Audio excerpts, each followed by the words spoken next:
Another good day starting.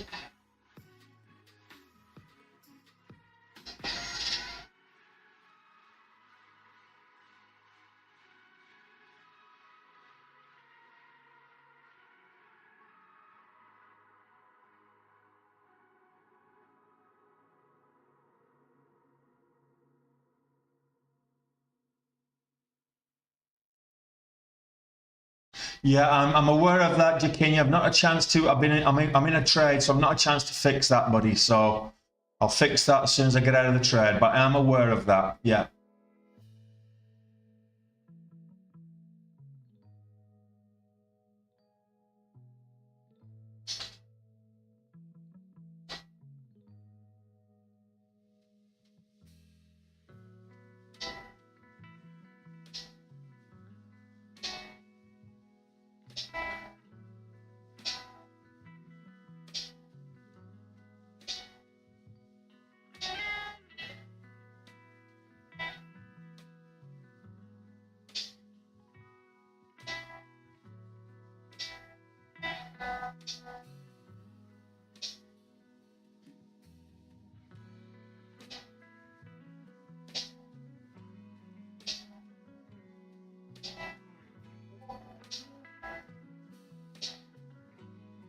What is ES at? I'm sorry.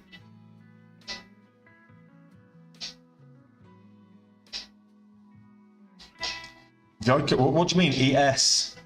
The ticker ES? 58. Eversource Energy 58.77.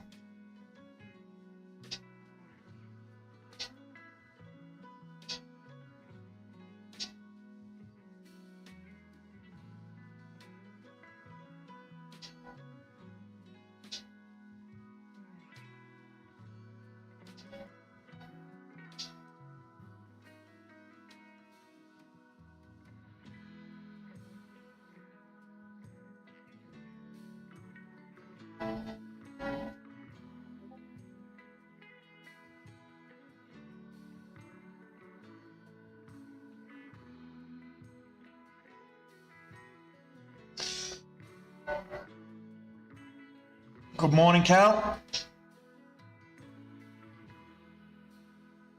Yeah, well, straight away I was on it. Just got the 8 o'clock, 8 o'clock algorithmic spikes. No, this is not a futures channel, Voiko. This is equities only. We don't trade futures, forex, crypto, or anything else other than equities, basically. Commodities or anything.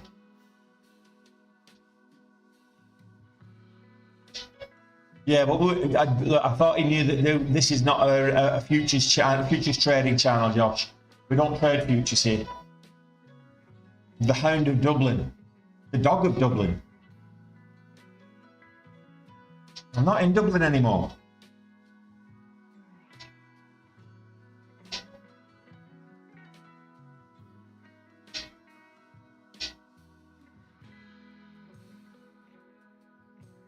Hey, Eunice.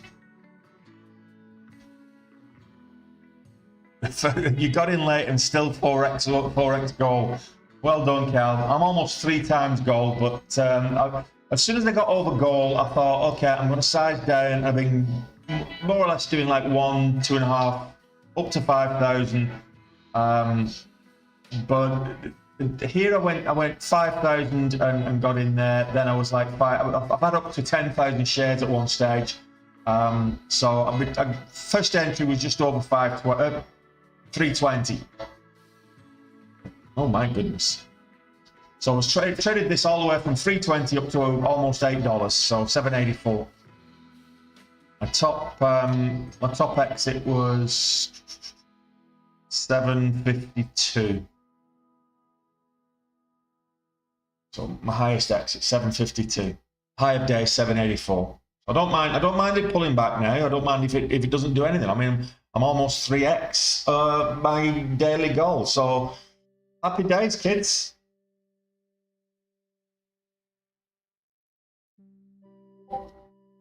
Look, look, Ed, it's Any green's good green. So even if you traded it badly and you're still profitable, those aren't wicks. Those Carl. Those are the 8 o'clock. The 8 a.m. scrum. It's the algorithmic scrum. That's just the market makers closing out the books from the day before.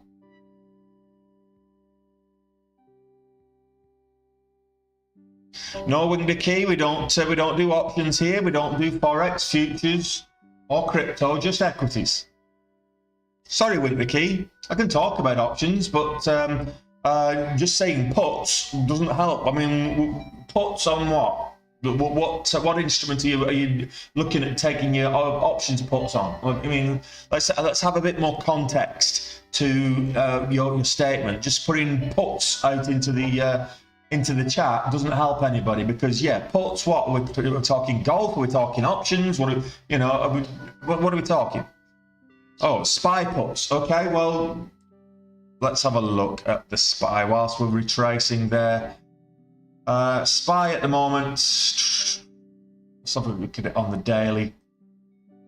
I would say no. Personally, not financial advice, you go for you, but I'm looking at this on the daily, and I go back as far as October last year, which was the bottom of the bear market, and I drew this back in March. I drew this this upwards channel.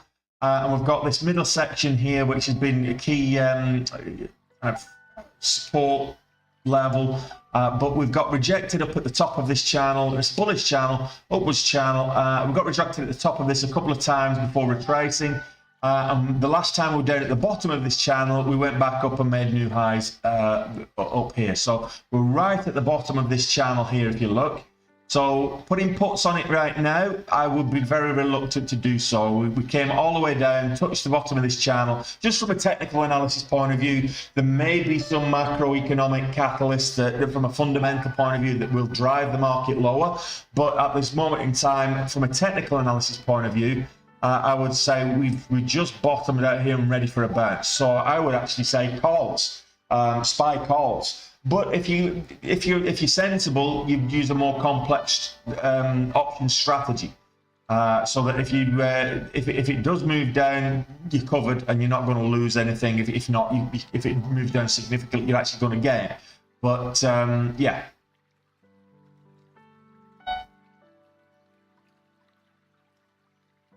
So if just from a technical analysis point of view, I would say SPY calls will be a better option today.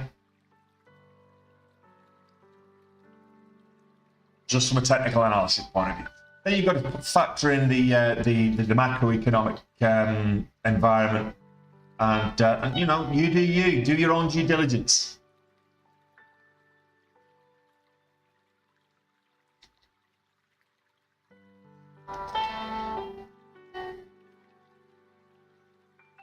Absolutely, Alan. Absolutely. Started it, we got in at 320 and rolled this up to $8. Well, just shy of $8. So 752 was my last exit. So yeah, if I have to wait every other day for a good trading day, I'll do that. I'm not, almost 3 times daily goal today. Obviously, I was 5 times daily goal on Monday. Gave back half a day yesterday. So this week's. Oh, that was Tuesday. What am I talking about? Let's have a quick look. I've lost a day. I really have. I thought today was Friday. It's a long old day already. Yeah, so there was not much going on Monday. I managed to make 1,000 on Monday. Over 30k Tuesday after going 15k down. Lost 3k yesterday, and I'm already 17.5k up today. So hey, look. It is what it is.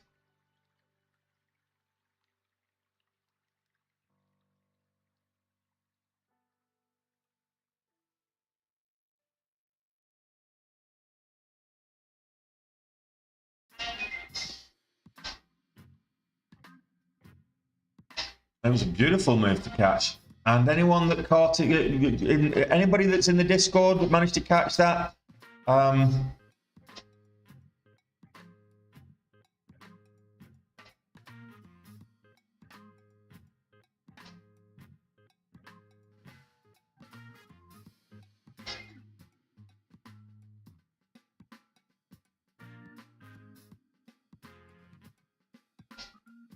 Guys, there's 30 of you watching on YouTube, and I don't know if 5 of you hit the thumbs up button. I've just made nearly 18k, and none of you are hitting the thumbs up button. Come on, guys, sort it out. Let's get that like count up. Let's keep that like count up. If you're coming in, hit the thumbs up button. Just do it as a matter of course. Most of you are regulars to the stream now, so if you're new, just hit the thumbs up button. If you're a regular, you know what you're in store for, so hit the thumbs up button, guys. G'day, Ricky. Hey, Alberto, how you getting on?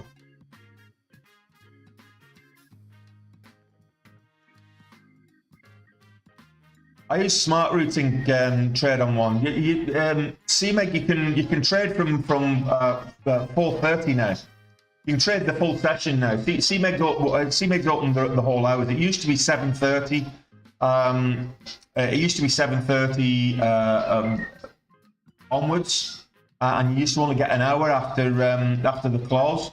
But now you've got the full session. CMEG trades the full session now.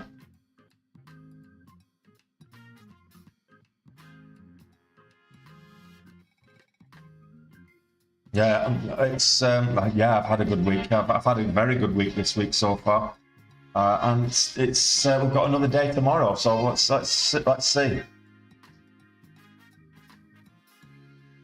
When did I start to trade today, Ricky? 7:30. You can see here that we've got. Let's just zoom in here. So this moved up. It was already up quite considerably. It was already the top gap of this morning. It popped up consolidation, and then it broke out. I called it out in the Discord, and I got in there for the break of the $0.25. 320 when I got in, and took some profits at the top. When it started to pull back, I exited. Then it's consolidated for a bit, and I got back in, took some profits, added back, and then I've just been trading it really well, actually. Managing risk, because every candle that's broke a new low, with the exception of this one, because I was in from down here. Most of the time, when a candle breaks a new low, I've been getting out. So that's what I did. Good stuff, Alberto. Good stuff. No, I don't have to select the routes on the montage for the new hours at all. I've got it all set in the I've got it all set on the scripts for the hotkeys and the hot buttons.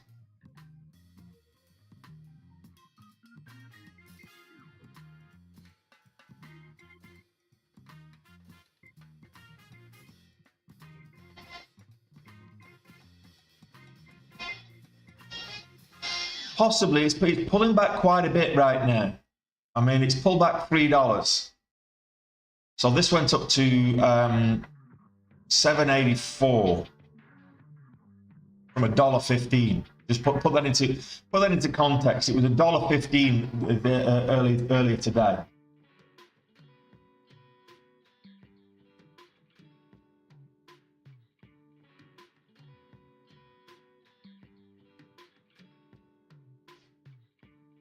$580%,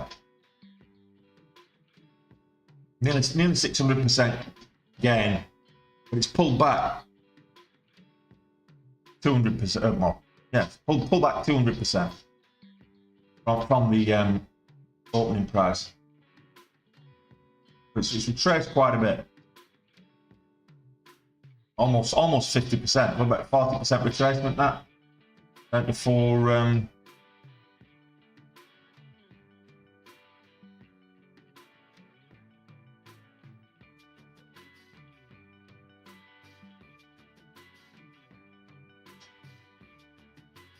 There's your death cross on between the 9 and the 20 from an EMA point of view.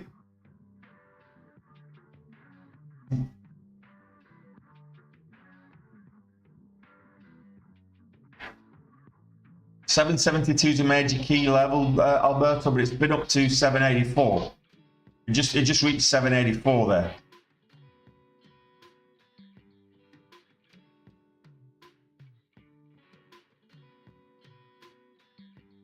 I know what you're referring to. It went up to 771 back in March, but that was only one day. It reached a peak of 771 back in March. That was on the last time it had a big parabolic run, and it had a couple. Just to put this, I'll pull this up on the main chart here so we can all see it. Look at this on the daily. So the last time it was here was back in March, and it went. If you look at the level here, it went up to 771 back in March. It popped up, but after that, it had a couple of really volatile days where it made some big moves, like $1.50 moves. So we might get some volatility tomorrow on this as well. Key level up here, I wouldn't say it's key level. I'd say 650 is a key level, 675 even, 840 is a key level, 850 up here. You're looking at obviously $11, $10. So some of these whole quarter, half, and whole dollar levels. But yeah, $8 is a key level. I wouldn't go so far as say 772 because of that one pop there. I would say $8. You've had more key action around $8. But yeah, I see where you're coming from with that Alberto.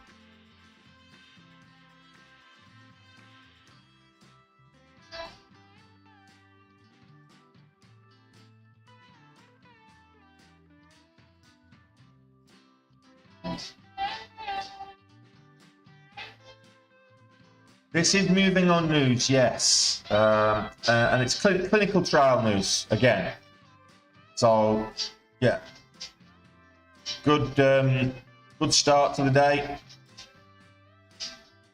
It's phase 2B ATTUNE trial met its primary endpoint, showing that the Bionomics treatment led to statistically significant reduction in total PTSD symptom severity at 12 weeks. That's the catalyst. The PTSD treatment.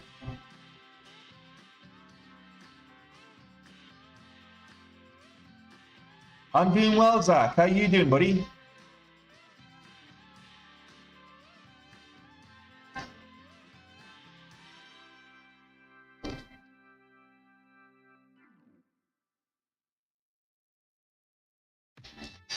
So I have it fail over to ARCA a lot of times. So EdgeX or ARCA. Trade on one.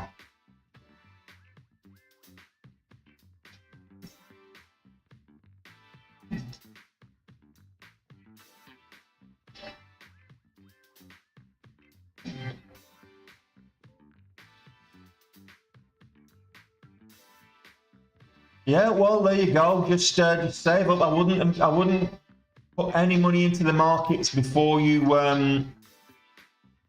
have money to lose. That's the mentality that you have. Whenever you fund an account, whenever you fund an account, you should be looking at the money you put into that account is gone. Okay, that's the money you're paying your broker for access to the markets. Then any profits that you make, it's exactly that. It's you making profits on that amount. It's not real until you withdraw. Okay, so it just helps. I find it might not do with you guys, but I find it just helps with the psychological aspect of trading. If you write off any money you deposit to your broker, so any money going from your account to the broker account, write it off straight away. Before you even take a trade, don't think of it anymore as your money. That's the broker's money. You've given that to the broker. You paid that to the broker for access to the markets. Any profits that you subsequently make over whatever period of time you want to use, I usually use a month and then withdraw any profits at the end of each month. But any profits that you've made, that's your money once you've withdrawn it. But what the initial deposit that you put into the broker, that way, if you do end up, heaven forbid, blowing up your account, you've already written it off, and it's not going to have that emotional impact for you. So think of it, if you're buying into a poker tournament and you bust out, you've already bought into the poker tournament. You're not counting on the winning. You built up your chip stack, but you're not counting that chip stack as real money. Think of it in the same way. So it's just chips, poker chips. And then at the end of the day, if you're actually in the money, if you place in the rankings, then you can actually get paid out. That's fine. But if you blow up and you're at, let's say the US Open or whatever it is, if you blow up you get a bad beat or whatever it is playing poker, you lose all those chips. But you've already wrote off that money by paying your entrance fee. It's an entrance fee. You don't think that, okay, I've had a couple of good sessions on the poker table, these chips are real money. You never think that. Was it Kenny Rogers said? You never count your money whilst you're still sitting at the table. Same thing here. If your money's still with your broker, don't consider it yours until you withdraw it.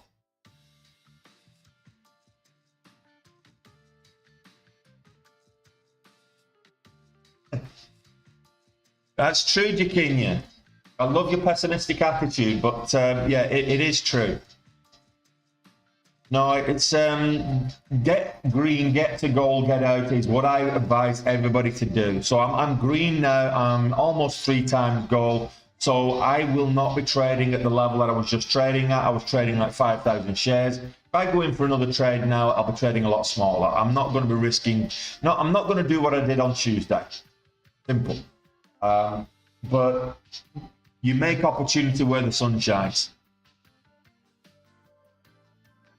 Make hay where the sun shines, I think is the saying, isn't it? I missed my entry on this anyway. The entry would have been 580, or even possibly the break of $6. 575 was a good entry. 575, 580 would have been a good entry. Break of $6 possibly. I'll wait for the quarter dollar now. Psychological levels.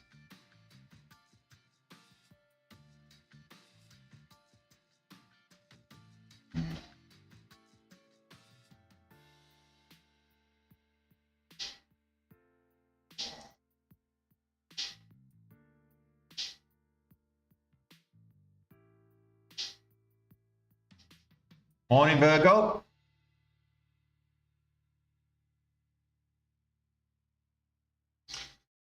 Is Selena moving again?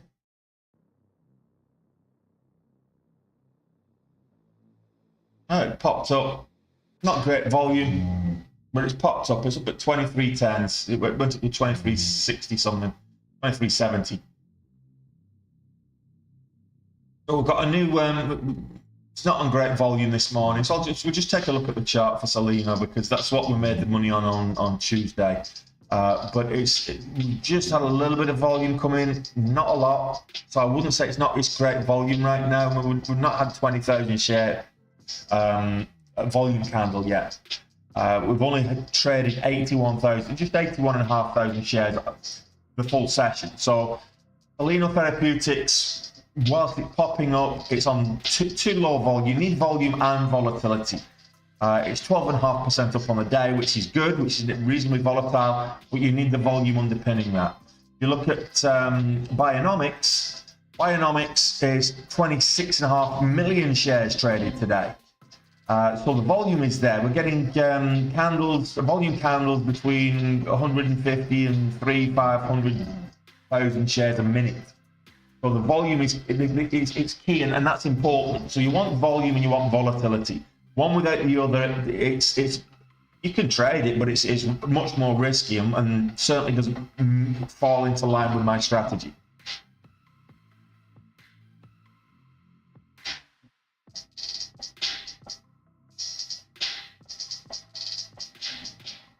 Let's have a look at Chico's, because Chico's it's just popped up on the main scanner, but yeah, I think that's probably an acquisition. Let's have a quick look at why that's popped up. It's either an acquisition or no, I'd say that's an acquisition. Reverse stock splits, it's usually a big gap, that you don't have the big candle at the beginning. So, right, okay. Oh, there you go. Chico's FAS shares are trading higher after the company announced its acquisition by Sycamore Partners. So that's why. 760 a share. So there's no opportunity there, even though that's the second biggest gapper on the day.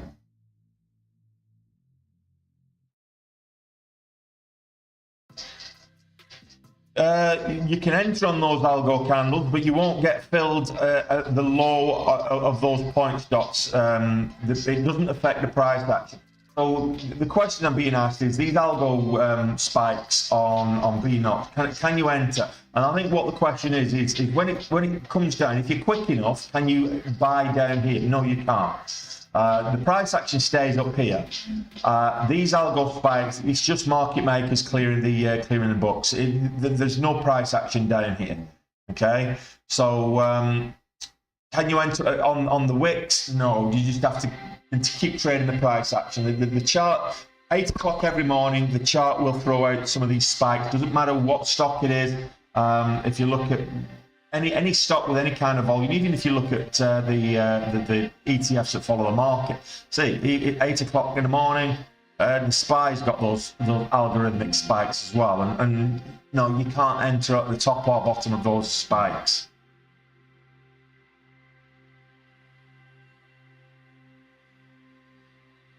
What was my share size and entry on BNOX FARC? Well, my first entry was 320. And I rode it up. My last exit was 752, and between 2.5 and 5,000 shares, up to I think I had my highest position was 10,000 shares. I didn't go over 10,000. I had 7,500 a couple of times, but I was going in 2,500 share lots.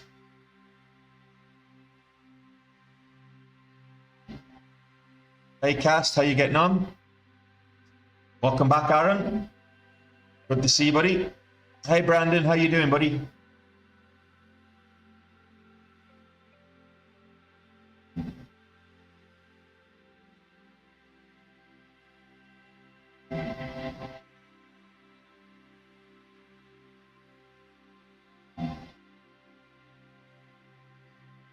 Let's get that like count up, guys. Get the like count up. I know it's...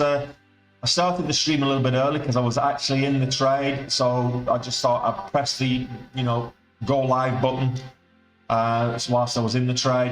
I record all my trades, just putting that out there. Every single trade that I take is recorded, so if there's a particular trade from the past that you want me to, publish, I can do that. If it's not already published, just let me know.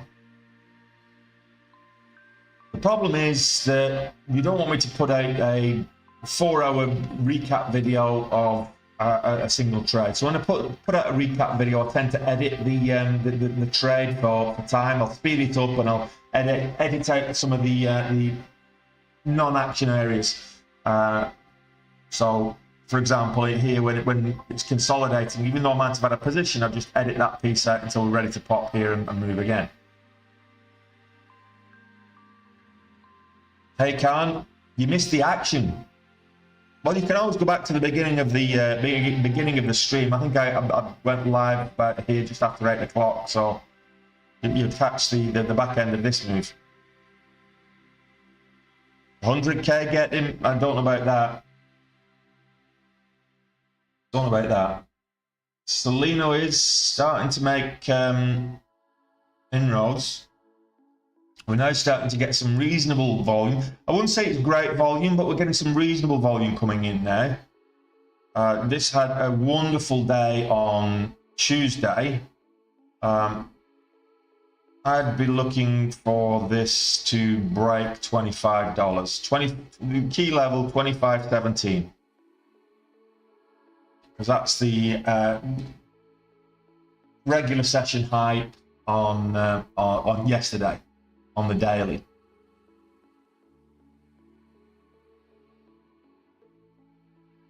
Clean move. Well, you be the judge of it. Relatively clean move. So I got my first pop here and took profits there, managing risk. Got out as it pulled back. Next one was clean enough move, a bit of a spike up, and then once it broke out here, it's been clean pretty much out the whole time. This one was probably the cleanest move all the way up.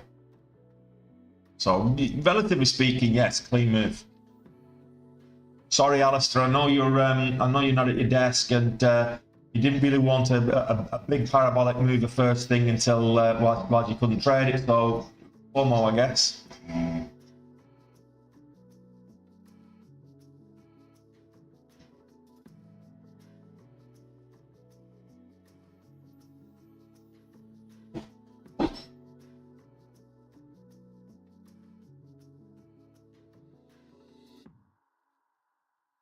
Well, hello.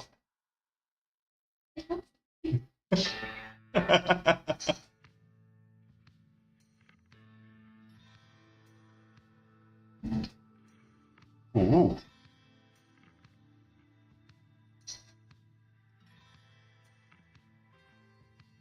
Good job I wasn't in a trade then. Good grief. Oh.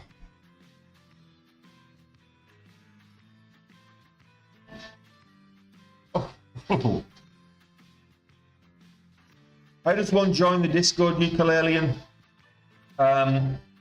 Well, there's two ways of doing it. If you're a day trade with Tony student, you get lifetime access to the Discord, which is fine. So if you're learning to trade from me, that's one way of getting in there. Otherwise, you can flick across to YouTube and become a member on the YouTube channel, and you get access to the Discord that way as well, Ukulele. I think I'm going to learn from Tuesday, a Megalian. I didn't touch it. At 98 cents, Spark. I got in at 320. So my first entry was 320. Actually, let me just 322 was my first entry. I got in for the break of the $0.25, but it pulled back and filled me at 322. So I actually got a favourable fill for a change.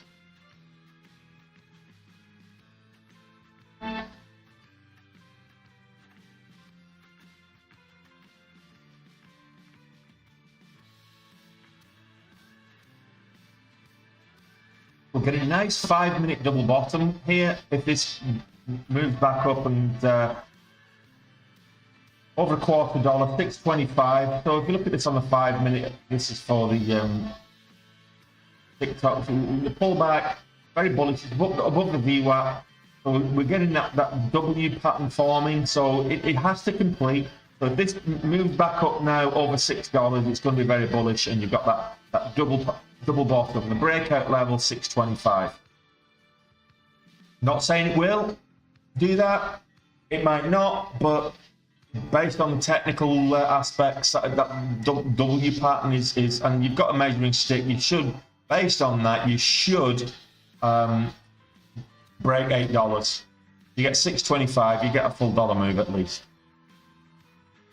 Probably $1.50.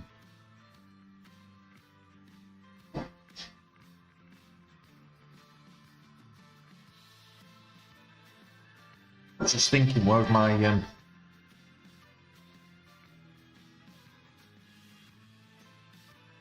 beautiful lady with my drink? And then she popped in.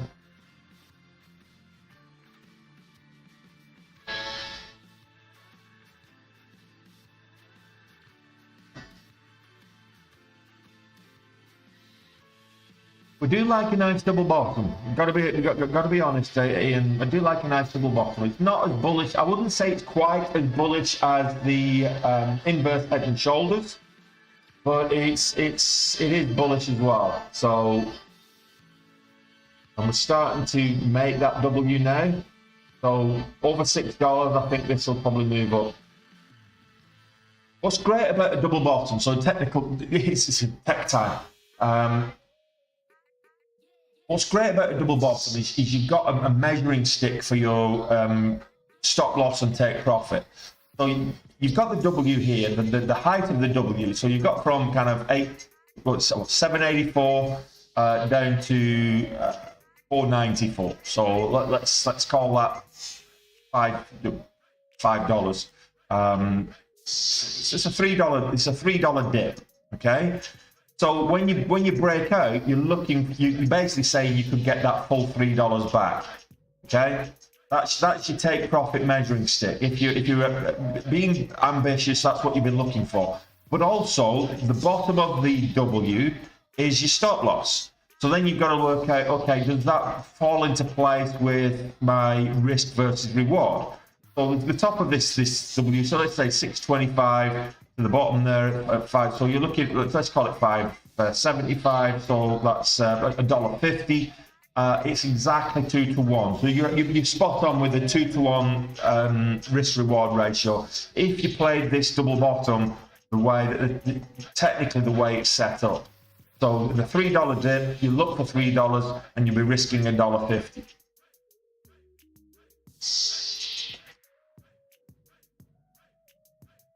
That's how you trade a double, typically how you would trade a double bottom. And inverse head and shoulders also has a measuring stick for your risk and your take profit and your stop loss as well. Tend to be more, I would personally, when you're doing that, I would tend to use those patterns. If you're swing trading, it's a better way to use those patterns. If you're day trading and you're using a 1 minute time frame, higher time frames are usually better, more reliable. But if you're day trading, then what you tend to find is that you're going in bigger size. You tend to be leveraged a lot of the time, so you want arbitrary stops, and that's why you look at your volatility level, your ATR. How far do you expect it to pull back? If your ATR at the moment is 26 cents on the ATR, you're not going to risk $1.50. Why would you risk $1.50? You've got a spread of what, between 5 and 10 cents. Let's say 10 cents, and a ATR of 26. If you're getting in with the breakout here at 625, then you might risk 50 cents. You certainly wouldn't risk $1.50 on that, on the lower time frames. But if you're looking at trading it, swing trading it, then that's what you'd do. You'd have a smaller size share position. You wouldn't be leveraged, or you wouldn't be as leveraged, and you'd use those measuring sticks for your take profit and your. So if you look at this, people would have got faked out possibly there for the new highs, but this is a 5 minute pattern, not a 1 minute. And you can see here, the W forming, we've not actually broke a new high yet. We've not got to the bottom of this W, go for the bounce and then move back up. So we're still waiting for a new candle to make on the 5 minute to make a new high and complete this pattern up there at around 625. That's W shape.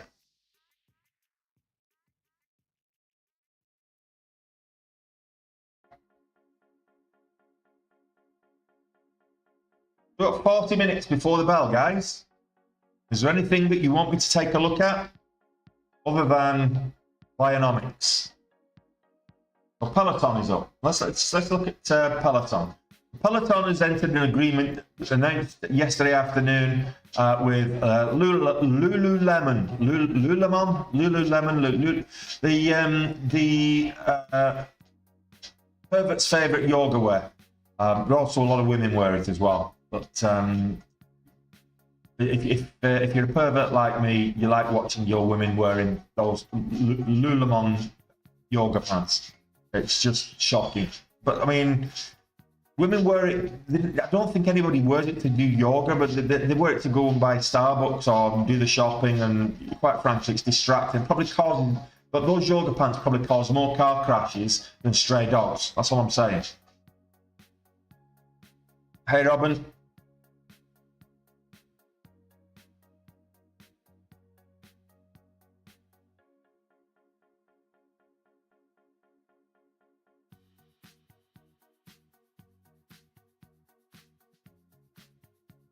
But yeah, Peloton entered an agreement with Lululemon, and that's why it's up. It's pulling back a little bit from the highs, but it moved up yesterday. It moved up to almost 650. Came down to kind of 520s, and then it's been ranging about 20 cents either way since. Between kind of $5.40 and $5, $5.50, $5, whatever. So about 50-cent range is what we've got this morning. 40-cent range. That's Lululemon.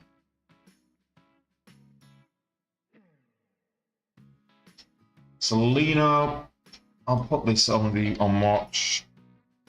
Big mover on Tuesday, huge mover on Tuesday. This went from like $4 up to $30 on Tuesday, and I caught most of it. I gave most of it back, and then I gave half of it back, and then caught it again later in the day. But I should have been a lot. If I hadn't gone on tilt midway through the day, I probably would have made a lot more on Tuesday. But I'm happy with what I made. So what a bit. 5 times daily goal doesn't come along very often. So that's Selena Therapeutics. We do have VSME, which was a IPO slated for yesterday, got pushed. It's been priced $5, so this should go live before 11 o'clock. We also have another IPO, which is PMEC. That's also slated for today, not yet priced, but we will keep an eye on that. Yesterday's IPO was a bit of a washout. Didn't really do much, sold off most of the day. It's actually gapping down slightly, but not a lot of volatility, not much volume. We were struggling for things to trade yesterday. We ended up trading this and making a loss on it. So that's, if you take subpar trades, you expect to take a loss on it. The overall markets. Let's have a look at the overall markets.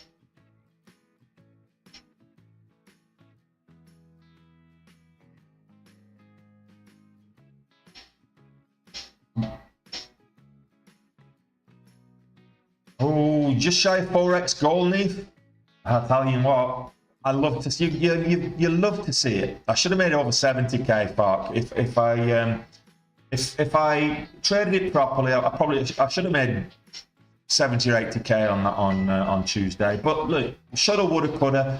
If my mum had a pair of wheels, she'd be a bicycle. That's what Gino De Campo says. So yeah, shoulda, woulda, coulda. Ifs, buts, and maybes.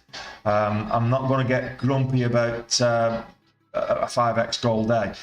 The S&P 500 is down on the day. It's ranging sideways across the closing price. It did dip quite substantially yesterday, but if you look at this on the daily, I was just talking about this earlier for the people who've not. So I drew this upwards channel, parallel channel, back in March this year, from the lows of the bear market there in October to the swing low in March. That's where I drew the channel, and I drew the top of this channel here as well. And it's been adhering to that pretty much since. We've got up there and rejected a couple of times at the top of the channel, and we're now back at the bottom of the channel. So I'm expecting a bounce here. So from a technical analysis point of view, I'm expecting we just touched the bottom of this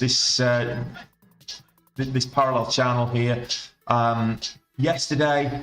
So I'm expecting a bounce and then maybe tap it a couple of times before moving back up. I don't think we'll get down on the SPY as low as what would it, 422. I don't think we'll get down to 422 on the SPY.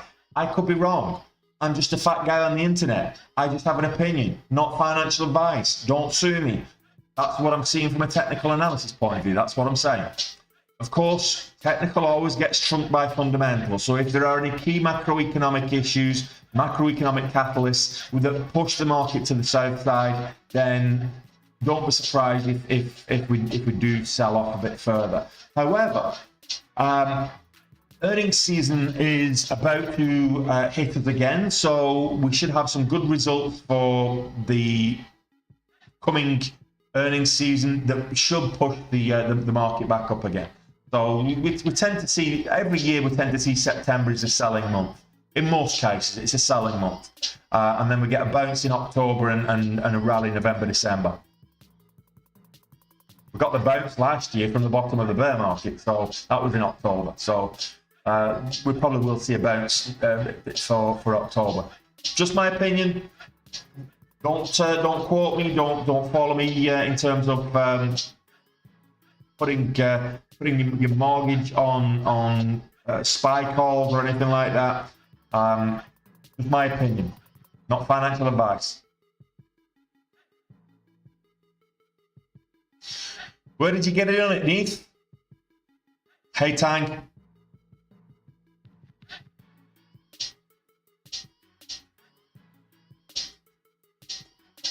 Hey, Thomas. What was my first entry setup this morning?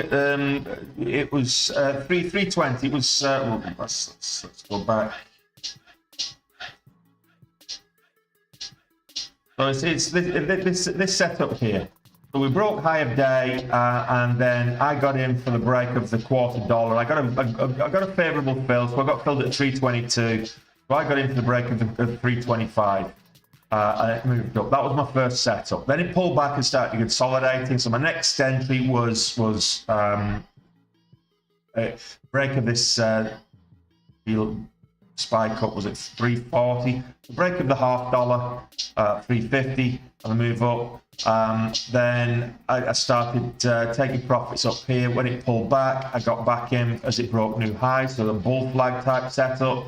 Here, another bull flag. I got out as it pulled back. Bull flag setup, broke new highs, get back in, and then just rode it all the way up. I held a position for most of this way up. So that's what my entry was this morning there at Stone Cold. It's popping again. So we're getting to that double bottom level. Look at this on the 5-minute. Classic double bottom. It's at that double bottom level. It's just at the breakout level now. So I'm just going to take a position. Small size. I'm not taking big size anymore.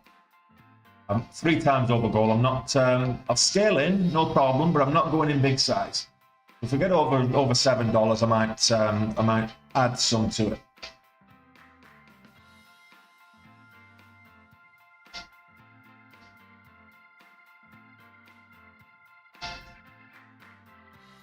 Bear in mind, there's a 33 cent, 34 cent average true range on the 1 minute at the moment, and we've got 5 cent spreads.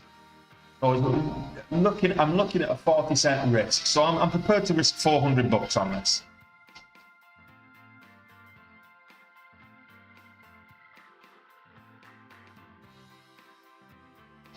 I would say 610 should be my exit, but given that that last candle is 590, I'll just put it at the whole dollar of $6 if it comes back down there.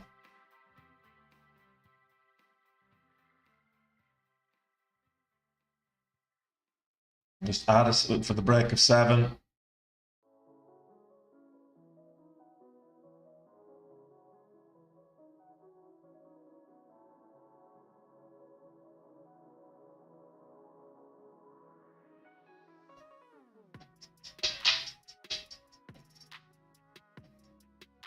First candle breaks a new low, I will exit.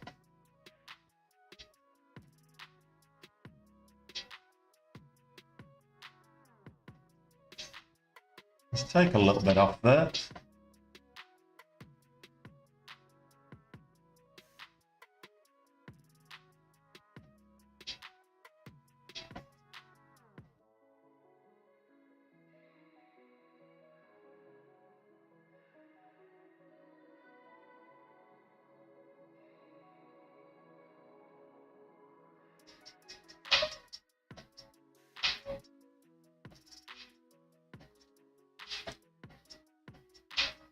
Nice, Cal. 6 times goal. That's a great day trading. 6 times goal. Gotta love it. You love to see it. Well done, buddy. Well done. Very nice.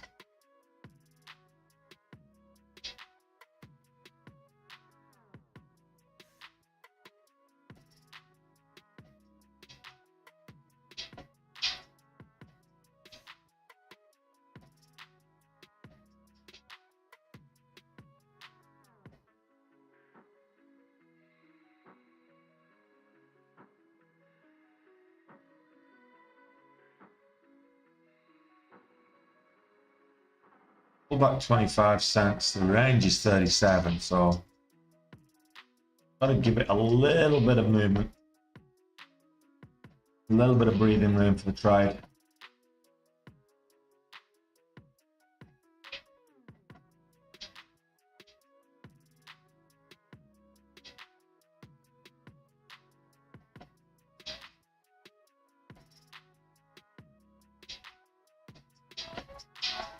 $1.17 win, Robin. Love to see it. Love to see it. Imagine if you could take $1 out of the market every single day. Oh, you could write your own check, write your own ticket.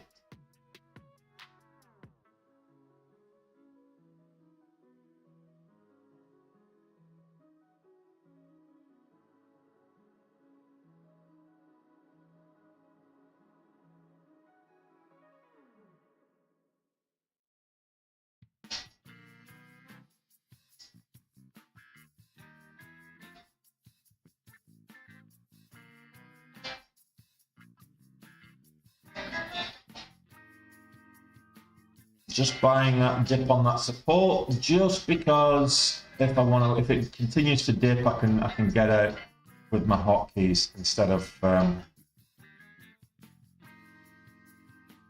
with one hotkey as opposed to multiple.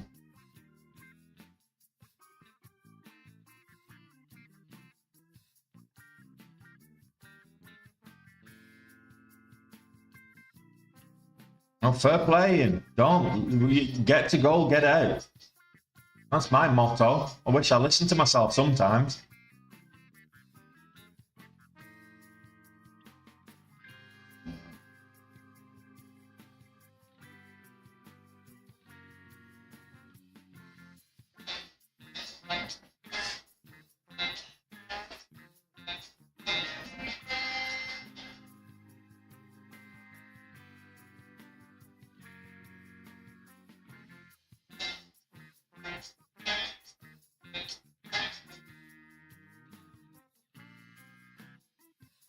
Well, back over $7 will be nice.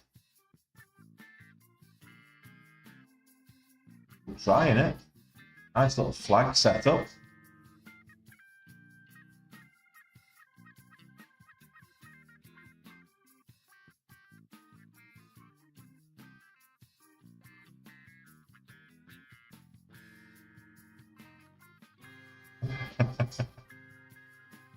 Being there stone cold.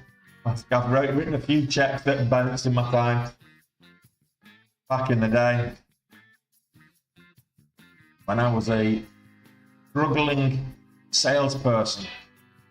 My goodness, that seems a long time ago. 2005, 6, whatever. Struggling to make it, living paycheck to paycheck. Horrible, horrible experience.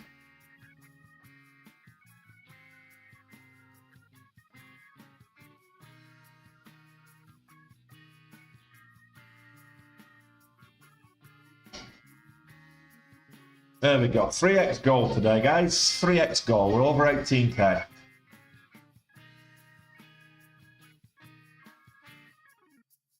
Made a little on BNOX by the dip. I've been trading it since just over $3. So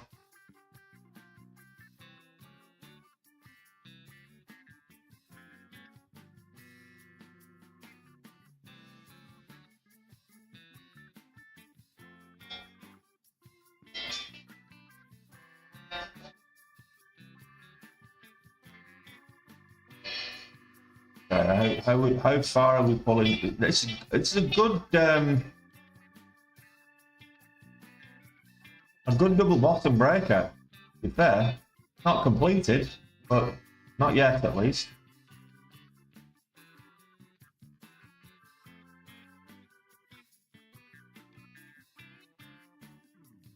Yeah, everybody, let's get that like count up, guys. We've got 25 minutes before the bell. Let's get to 50 likes before the bell rings. Come on, guys. Show your appreciation. Show some appreciation.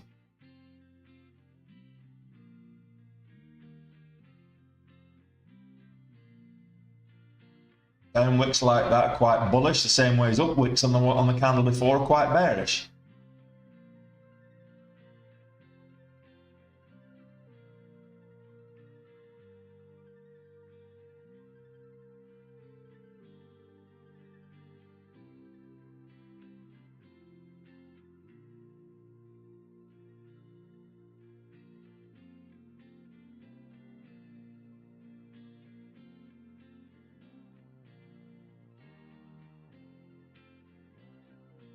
We get another breakout. Is that wick just an anomaly, or do we get an actual retest of 7?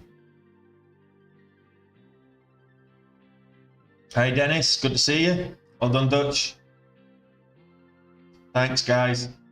Those of you that hit the thumbs up button, thank you very much. If those of you that haven't, shame on you. Go and do it now. You know you want to, do it now. That's a double wick up.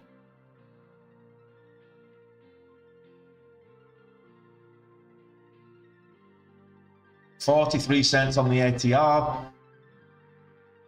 Spreads are nominal, so I wouldn't too worried about too much about the spreads. 4 or 5 cents.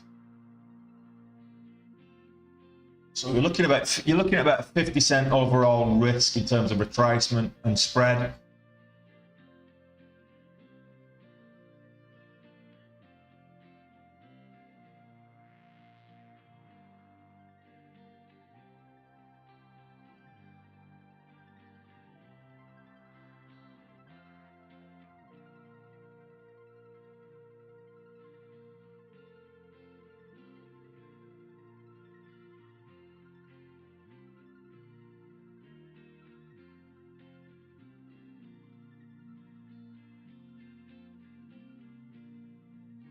Oh, that's up to $7.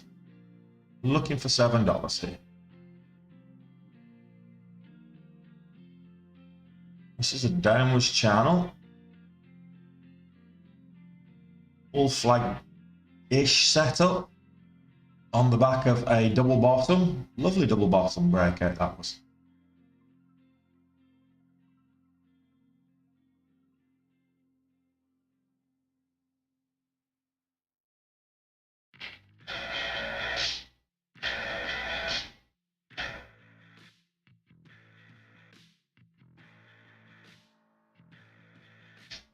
See a bit of volume coming now, guys. That would be nice.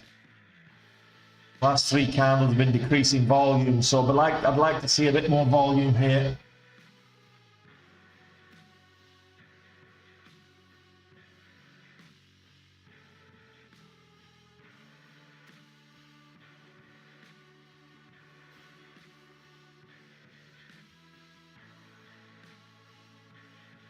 Just getting out there. It's probably going to break out. I'm just going to keep that 18K for now.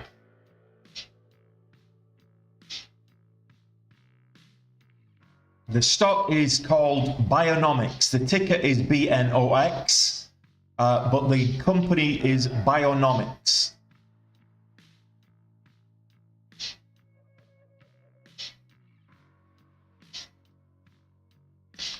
Well, I'll wait for the breakout now. 675 for me. if I can get over 675, then yeah, I'll go for it.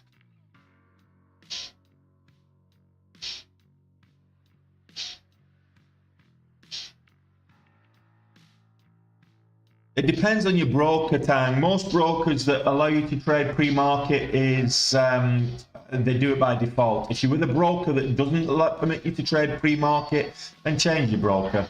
The likelihood is that's a crap broker anyway. I mean, very often these free commission brokers where you're the product, they won't allow you to trade pre-market, or they'll only allow you to trade for like 30 minutes of the pre-market or whatever. So most decent brokers will, and it depends on the broker, but it can have pre-market starts at 4:30 a.m.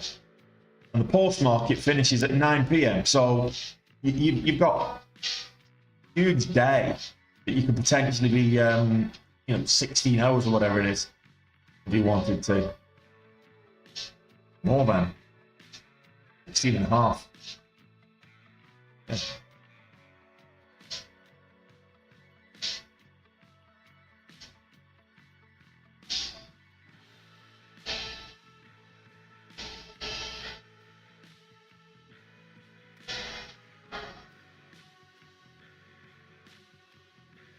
Well, the thing is, if you were trading the double bottom, as you, like I say, the stop loss is down here.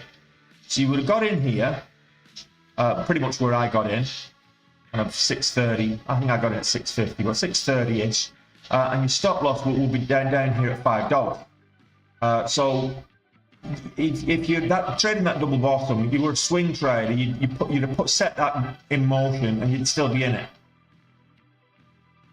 Granted, you'd be in a losing position right now, but there's still time for it to break out, and I still think it will break out. But that's just me. This is one to watch for potential gap and go at the open as well, guys. Might gap and crack. A lot of them do. It is very extended, so just bear that in mind. It's currently up 530% today. So 530% is a huge move intraday. No problem, Tan.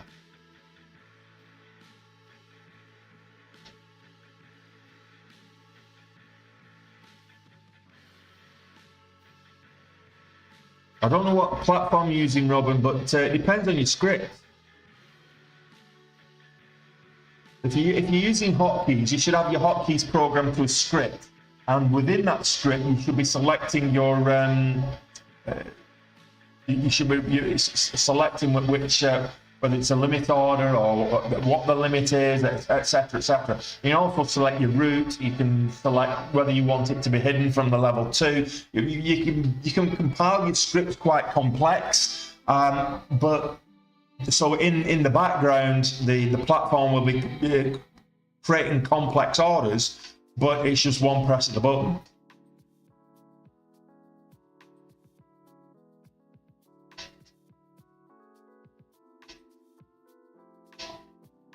Yeah, well, there you go. Who was it was saying that Thinkorswim is the best platform out there yesterday?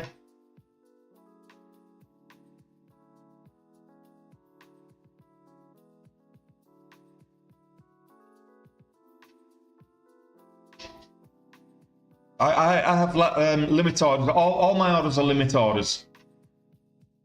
Cast.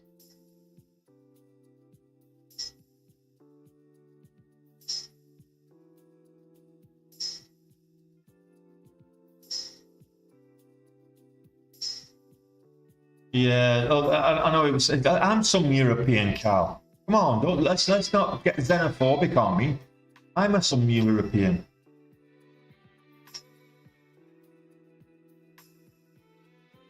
Well, we can have a look at that right now. So it's not quite. So this is the weekly on BNOX. The 200 EMAs up here. So this is the 200 EMA, 35-ish. Right now, 8:35 on the weekly. On the daily, 200 EMAs here. We're way past that. So yeah, I wouldn't worry about it. We're not far off it, but we've not reached it yet. I'll always be European, Cal. That's the problem. I can't change my ethnicity. Oh, apparently I can. I now identify as a Martian, and you lot have to respect that. My ethnicity is now Martian, and you guys have to respect that. Apparently, it cracks me up. I identify as whatever you want to identify, but don't expect me to identify you as that as well. Your feelings don't trump my logic. Sorry.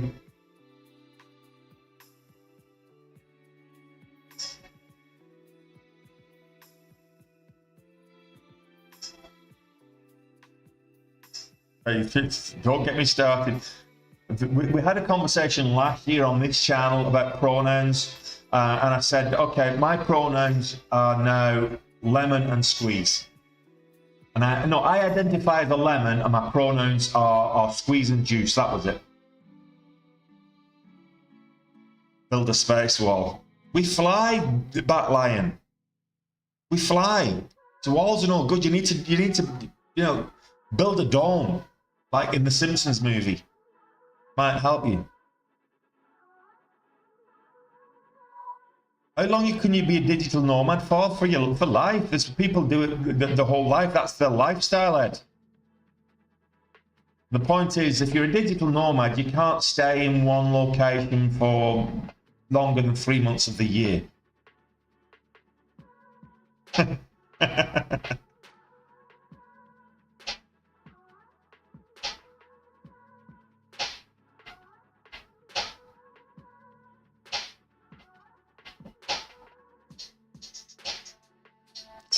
And we have to respect that, Cal, sir.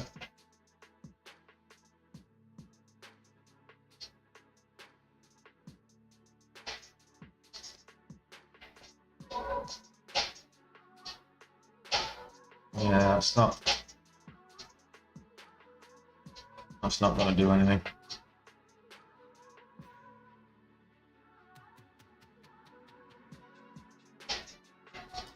Let's have a look at GameStop, shall we? GameStop's up today. Well, for all you apes out there, GameStop is... Ooh, it's a line from a previous session of trading there. GameStop is up nearly 8% today, 7.8%. It's just broke back over the VWAP.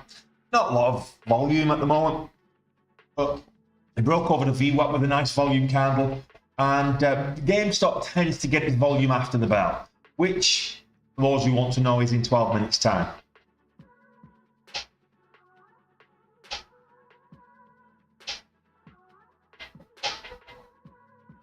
Well, that's the whole point of being a digital nomad, though, Ed, is because you're not in any particular tax jurisdiction for any length of time that nobody can claim. You can't do it if you're a US citizen, because US will tax you wherever you are on the planet, unfortunately. So sorry, US citizens, that if you are earning a living elsewhere, the likelihood is your own country will still want their pound of flesh.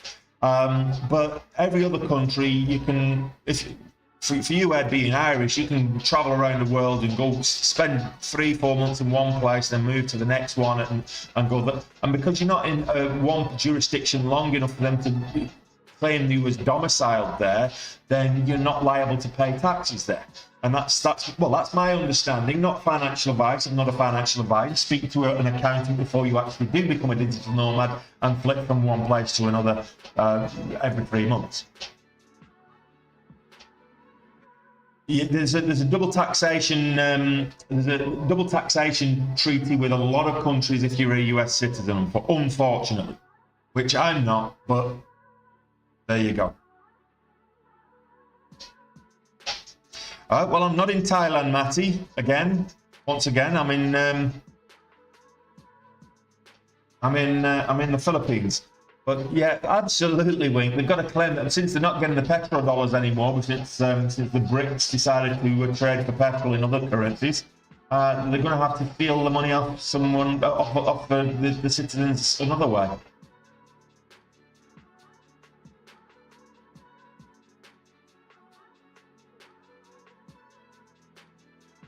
Look at this on the 5-minute. This pullback, we've not had a candle make any new highs yet. So there's quite a few fake outs on the 1-minute, but it's very clean on the 5. This has been very, very clean on the 5-minute chart since it started this morning. Very clean on the 5-minute. Every time it's made a new 5-minute high, it's actually gone significantly higher without making a new low. So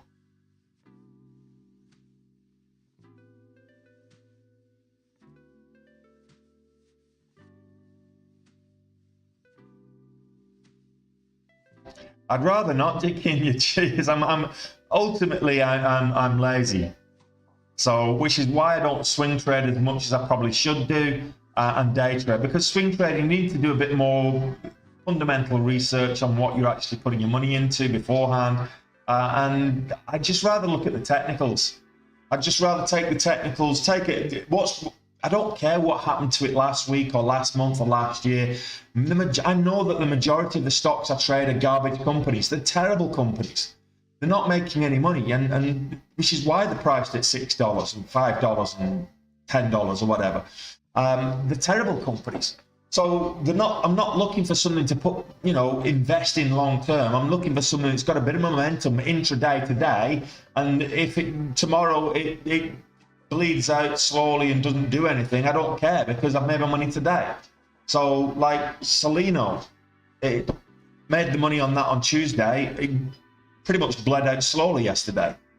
Today, not much volume. It had a little bit of a pop up on low volume, and it's pulling back now. So I won't be trading that. I'm not interested. It's not got the momentum I need. No, I agree with you there. I agree with you there, Jakinya. It's better to know than not to know. But too much like hard work.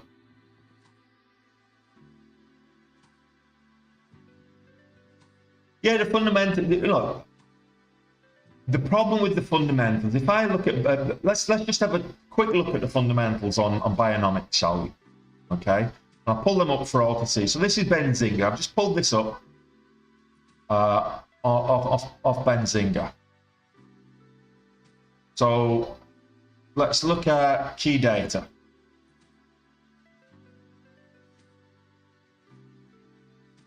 Okay, so this is the risk metrics, income statement, EPS, negative $3.42 earnings per share. Net income, it's losing $25 million. So it's EBITDA minus $25 million. It's not making any money. So just based on the balance sheet and the valuation and the profitability, the income statement, it's based on the financials, it's not making any money. So if I'm looking at the fundamentals of this company and I'm thinking about taking a trade, if I'm using the fundamentals as a reason to take a trade, I wouldn't trade it. I wouldn't have made 18 grand on it today. I would have stayed away from it because it's a garbage company. It's not making any money.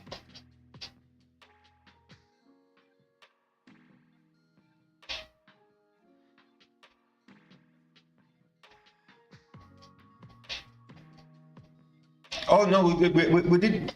The last we had four days in a row. There weren't big red days. I had 4 red days in a row last week. Well, 3 last week and 1 the week before.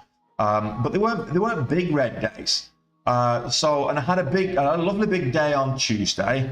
So I've not had any really big losses this month that I can think of. Let me just have a quick recap for September. Look at the calendar here. I had a big 13,000 loss on the first Tuesday of the month, the 5th, and another 4,000 on the 8th loss. Lost 2 grand on the 15th, 6.5 on the 18th, $500 on the 19th, and then another 15 on the 20th. So that was my 4 red days in a row, and that was frustrating. So then I had 4 green days, and I had a red day yesterday. But I had 2 green days over goal, a small one on Monday, and then a $30,000 day on Tuesday. I lose 3,000 yesterday. It's a drop in the ocean, comparatively speaking. 18k up at the moment, and if I look at, this is gross, this doesn't take into account fees and charges, by the way, was $80,725 gross for September. So another 18 on top of that basically takes me just shy of 100k for the month. And the 3k, so the 3k, so I just realized I hit another milestone today. So the 3k losing day yesterday took me back below the 7 figures net. So boo. Whereas we've just made 18k, so we're now back over the 7 figures net. So we're back in the millionaire territory again. So that's something to be happy about, I guess.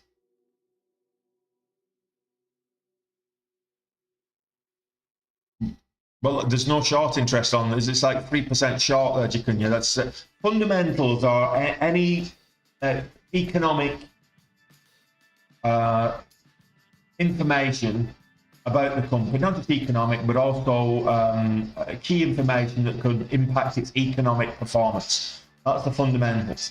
So if it's got an economic, it might be losing money, but if it's a very innovative company, it's a new company and it's losing money, but because it's innovative, it's pumping all the money into innovation, it might be a very, very forward-thinking company that's investing for the future, even though it's losing money, because the technology it's developing, it's not got a big order sheet yet, it's not fulfilled orders or whatever reason it is. So it could be losing money. The balance sheet isn't the all and everything. But if fundamentally earnings per share is negative, the balance sheet's negative, it doesn't have that much in terms of assets, there's no real economic moat. And let's face it, bioscience stocks, economic moat, really, come on, these are they're volatile for a reason. So yeah, you look at the fundamentals. Why is it unique in its own marketplace? It's not. Come on, right? It's unique for a moment and a half when it comes out with a new drug, like today.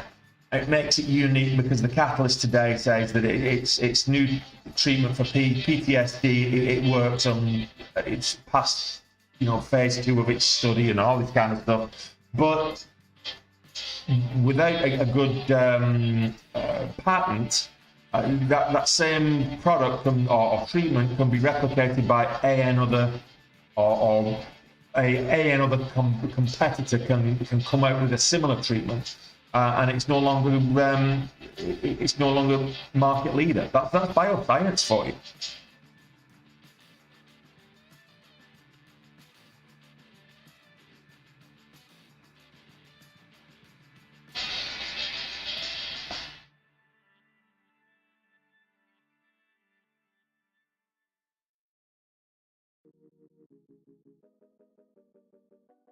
No worries.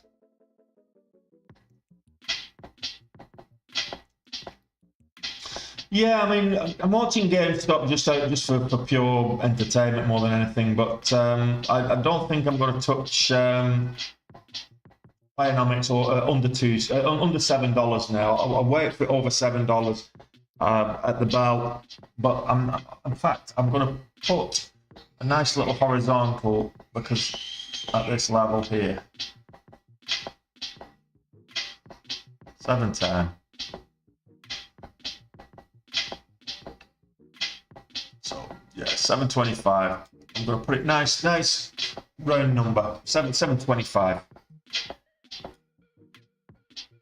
So that's going to be my barometer for if it's going to be bullish after the bell, which is in 30 seconds. So I'm going to change the scanners over, guys, to the regular session. We've got less than 30 seconds before the bell rings. There's not a lot else moving? We've got a couple of IPOs due to launch today. There's a lot of kind of red momentum coming into the bell, coming into the open. So 10 seconds. Let's see what happens.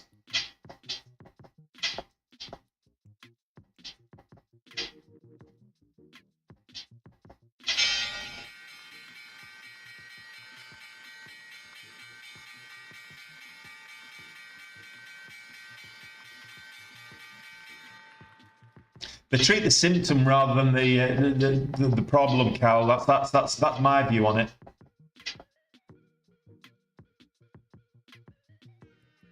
Yeah, I've tried a few. I mean, I've tried trading crossover strategies, various indicator-related strategies that just don't work in the long term. You might get good with it if you're in a particular market that suits an indicator trading strategy. Then it works for that particular market condition. Price action trading works in any market condition. That's the beauty of trading price action. It doesn't matter whether it's the market's selling or buying or whatever it is. Price action trading, it will work in any market condition. You just have to change it up a little bit.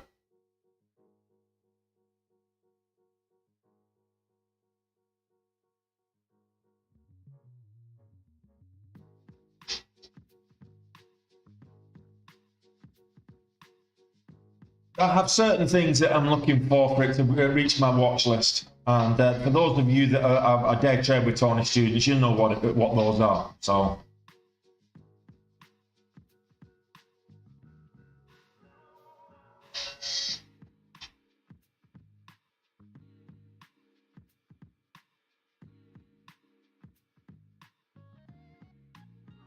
Wheeler. Let's see.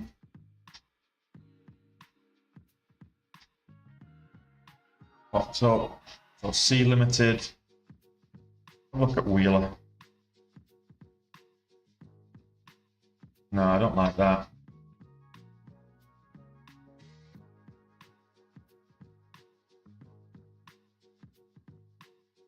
So this is next gen energy popping up. Not CX app just hit the scanners, so that's popping up below $2. But I'm just showing it because I know a few of you like to trade the sub $2 stocks, and CX app is one of those. I don't trade below $2. Just part of my trading strategy. It basically says leave the sub $2 stocks alone. And you know, a lot of people can make money on these you know, $1 to $2 stocks. Below $1, it becomes a bit scary. GameStop sold off below the VWAP. Peloton selling off. Solino trying to get over the trying to recover the VWAP. Solino from, again, if this breaks pre-market highs on reasonable volume, then yeah, we might look at it. But otherwise, I'm at 3x gold. I don't need to look at anything. But I've got a cushion, so I can afford to take a little bit of a risk. What's spreads on this? 30 cents, 10, 15 cents, 15, 20 cents. Range 40 cents.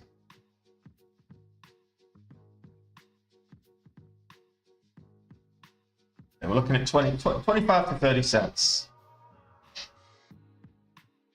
Where did that other girl go?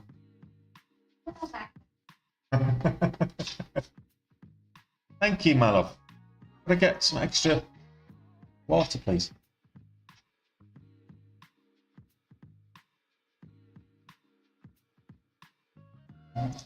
You're not having any. Not only processed, it's spicy. No.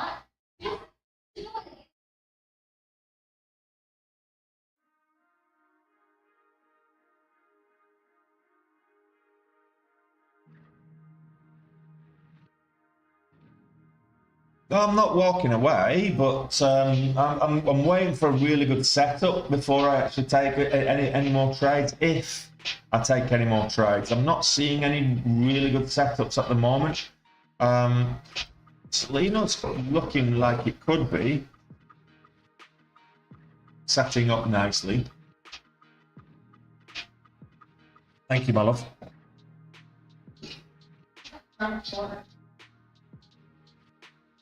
And I will be trading a lot smaller.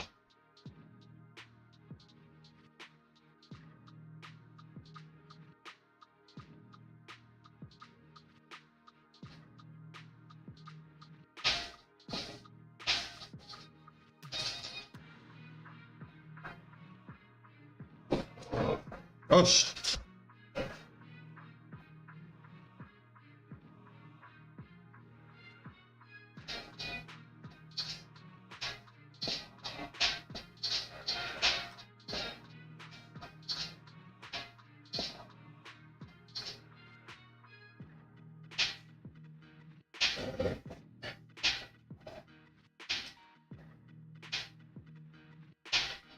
What's the next buy? Well, it depends on what where the momentum is. At the moment, the momentum's with Salino.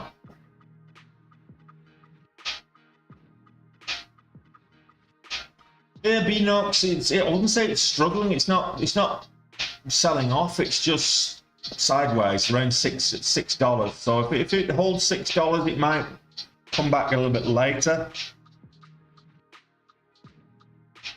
Yeah, I agree with that, Alex. We've had well, not just two. We've had a couple. We've had a few 500 plus gainers this week.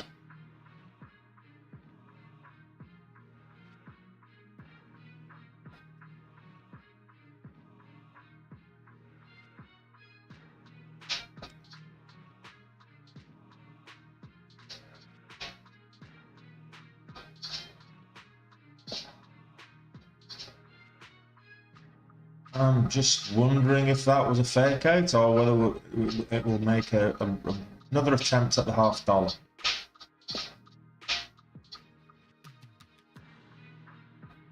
Yeah, there's a couple of big movies this week. A few big movies, rather.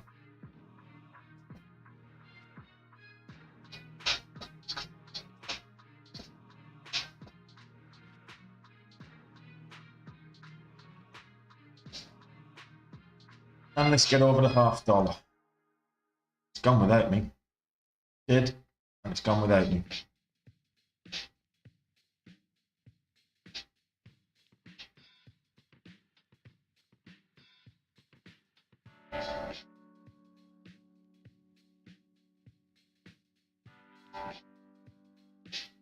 But there we go. There's over. Like I said, I'm not going in big. Over 25. Range 55 cents.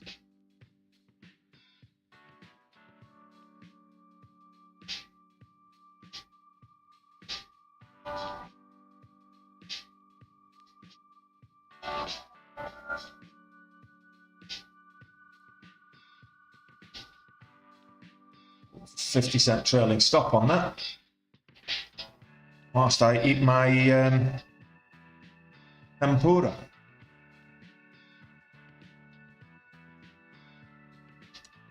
It was just brought to me by the most beautiful woman in the world.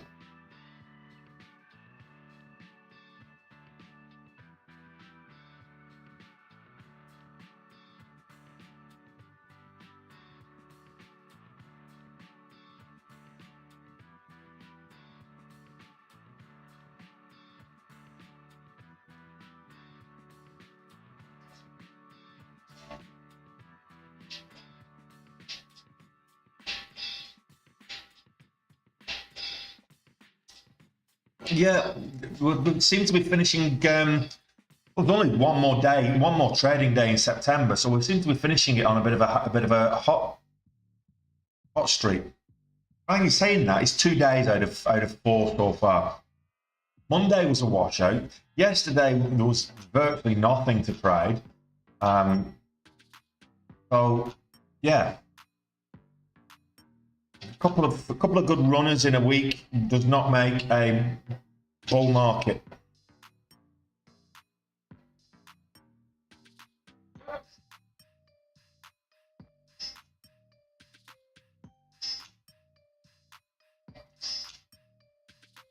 No halt level. No worries of it in terms of halt. Not like on Tuesday when this was halting all over the place.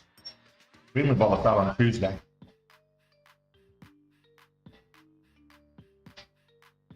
Lovely clean mover on Tuesday.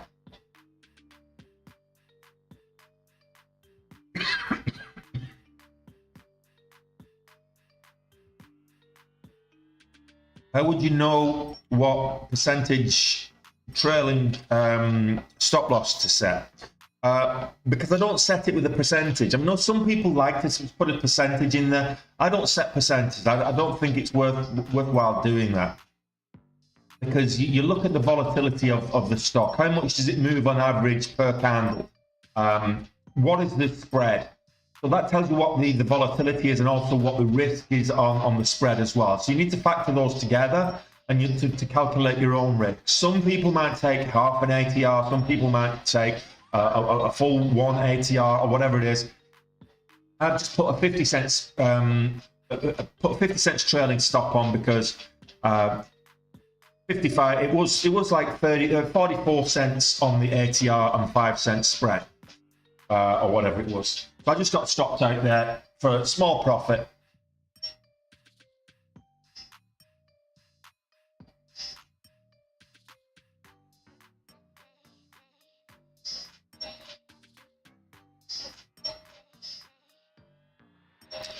Well, there you go, Wicks. I said SPY. I wouldn't be so bearish to put puts on SPY at the moment, based on the technicals of where it is in that channel.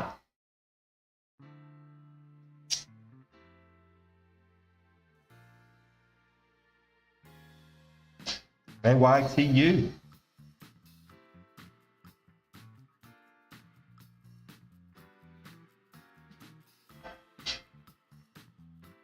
I2 Biopharma.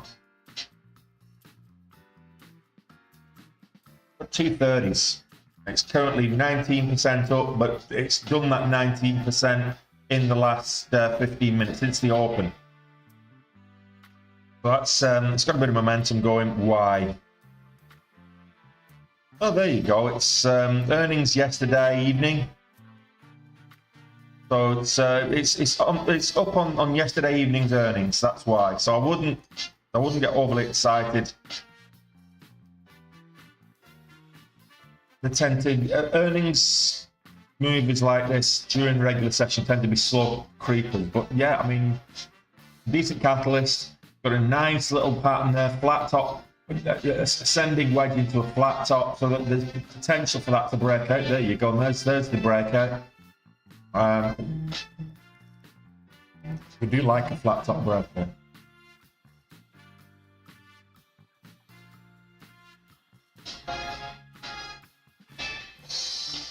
Can I give you an idea of what's next in play? Relate to crystal ball? No, I can't. I'm a momentum trader, so I look at the momentum. As the scanners tell me where the momentum is, that's where I go. So it's not like if you're a swing trader, you start analysing the more of the fundamentals, and you'll know what you're putting on when it reaches a certain level. No, I can't give you an idea of what's next in play. Quite simply.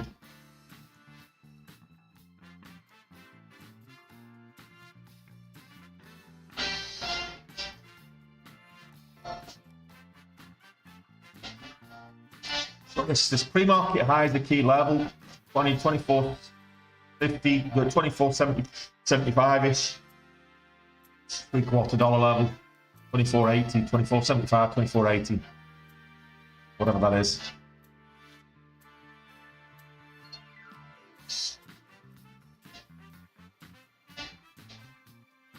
UEC. Uranium Energy Corp. Moving up nicely. 6% up at the moment.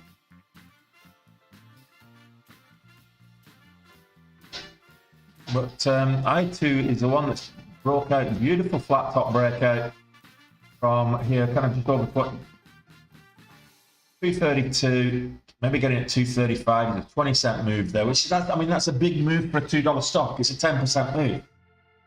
So that's a nice little breakout on I2. I2 Biopharma. It's a good question. Always, why is I2 Biopharma? Oh, that's earnings. That was it.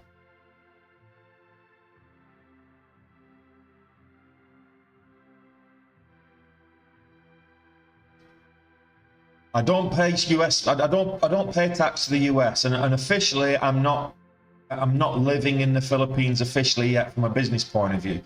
So when I'm transfer everything across, my business entity is still Ireland based. So I'm still subject to Irish capital gains and Irish corporation tax at the moment, Josh, as opposed to I don't pay anything to the to Uncle Sam other than through fees and charges. It's moving on earnings, Cal.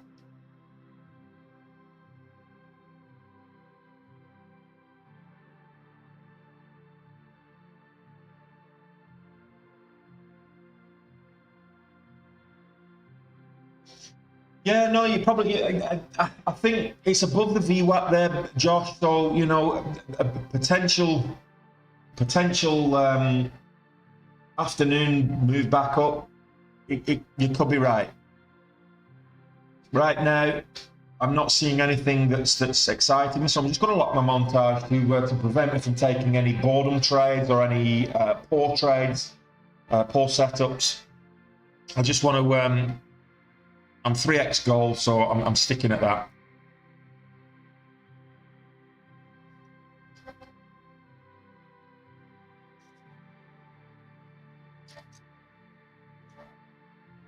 I'm sorry, Pooch, I can't give you a treat. The chat stream doesn't like you enough. I've not give you enough likes to give you a doggy treat. If I get 9 more likes, 9 more thumbs up, 9 more times, then I will give the Pooch a little treat. She's gonna have a little slice of my tempura.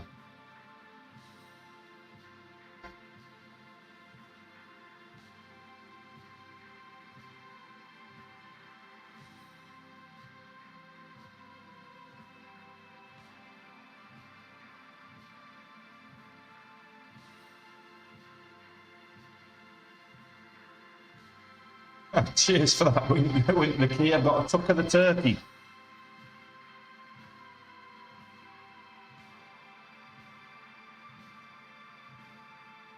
Well, they might like you. If I get 4 more likes, there's 24 people. And if 4 of them give me a thumbs up, I'll give you a nice little treat, okay? We'll feed the dog. So I need 4 more people to hit the thumbs up button and we can feed the dog. Peloton moving up. So Peloton's moving up on the back of this Lululemon,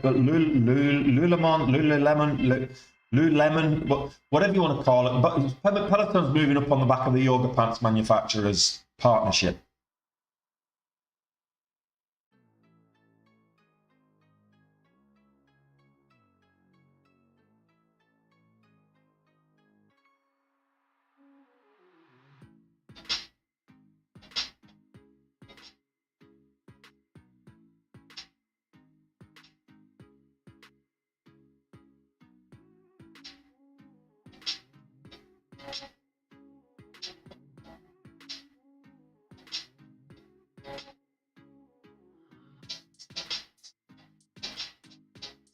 There we go. We can feed the pooch. Come on. Everybody say hello to Miyako. Miyako, do you want this? Here you go. She's just gone. Oh, she's coming over the other side. Coming over on that side. Hey. Coming over on that side. There you go. Good girl. Everybody say hello to Miyako. Everybody say hello to Miyako. Good girl. Got a nice treat, okay? Don't know what you were doing over this side, but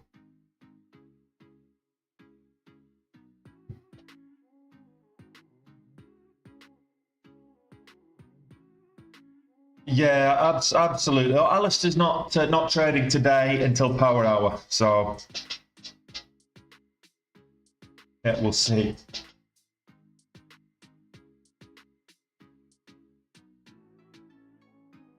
Hey, Dennis, good to see you, buddy.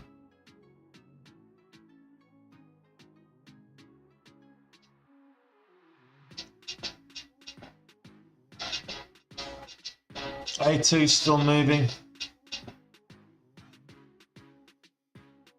Oh, it's a nice flat top breakout as it happens. I do like flat top breakouts.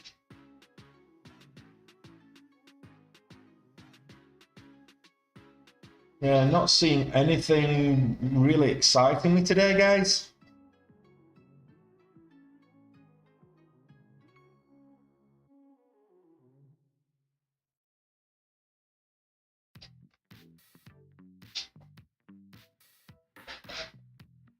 So yeah, no, it's at $6 now. It was priced at $5. It's still not live, but this is an IPO today. We've got two IPOs today. So BSME and PMEC are the two IPOs that we're watching for today. BSME has just gone live. Well, it's not gone live. It's priced at $5. It's now with the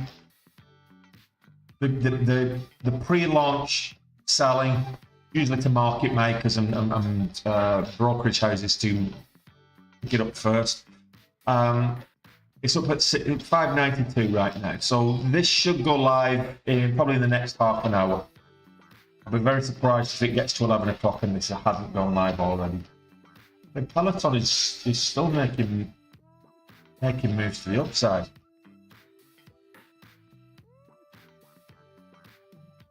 I'd say 30 minutes, Cal. I'd say 30 minutes.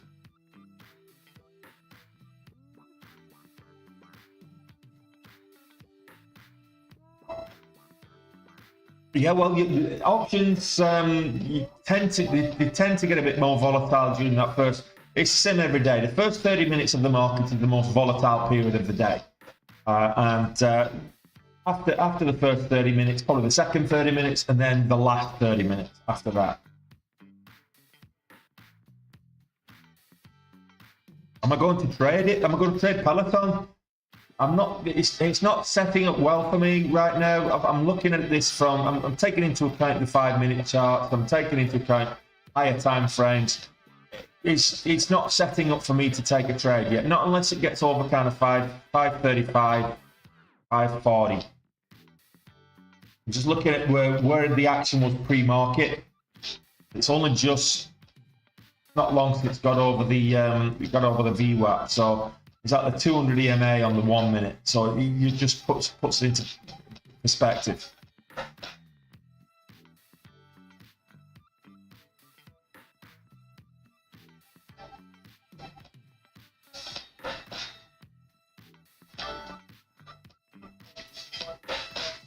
Oh, you mean we're talking about Peloton, or you're talking about the IPOs there, Cam?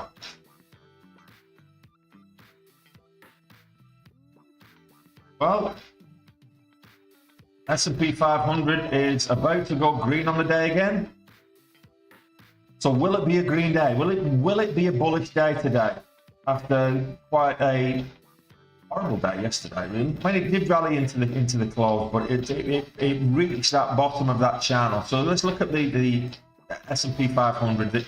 This channel I drew back in March this year, which takes us all the way back to the bear market lows of October last year. And then we entered a bit of a bear market rally before it came back down to this level. Upwards support, ascending support. Now we're just at the top here. We're at yesterday we bottomed out at this ascending support.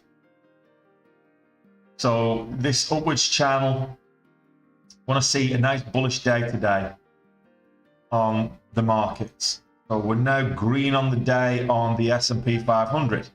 Not quite green on the NASDAQ 100, but we're pushing it very, very close. So we should be going green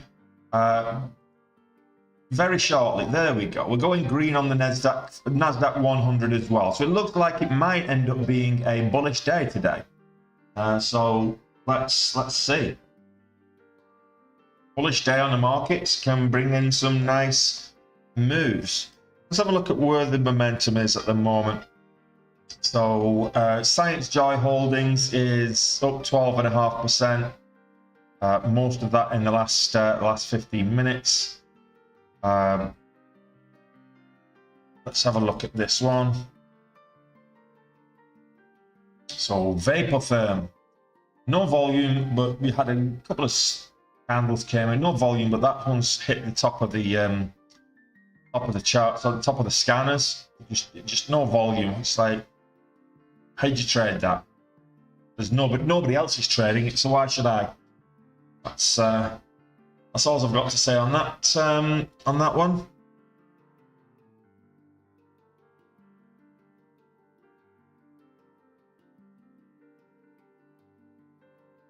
BNOX, which is where we made our money today, sold off at the open, bit of a gap and back, gap and crap. But if I'm looking at this, taking the 5 minute into account, we've got a bit of a M pattern there, double top, if you will. It's a bit wonky, granted, but you're never going to get, you very rarely get them perfect. Bit of an M pattern there, and it's selling off. So if it bounces here at round down to 5 minute VWAP, it would be nice. Get back over $5 for an afternoon run up to the highs. We'll see.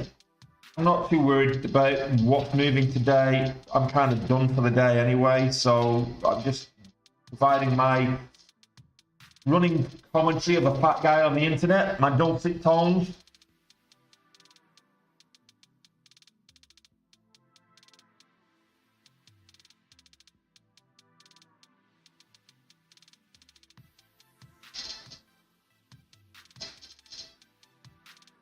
Yeah, we'll see what happens when it goes live. The IPO. It's entertainment. It's entertainment, Cal.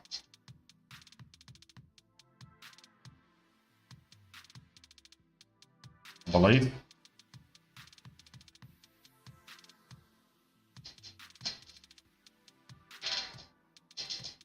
VS Media Holdings.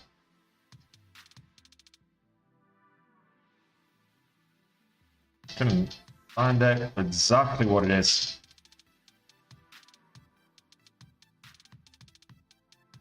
Yeah, not too exciting.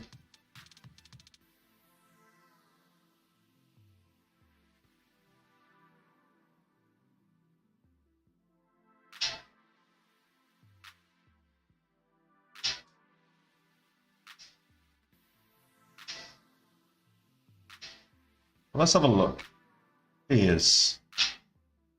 Where is it telling?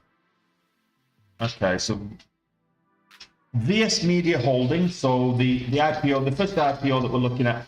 VS Media Holdings manages a global network of digital creators who create and publish content for social media platforms such as YouTube, Facebook, Instagram, and TikTok.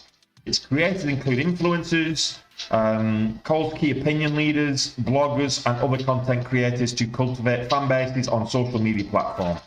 Company's business provides value to two major business stakeholders, creators and brands.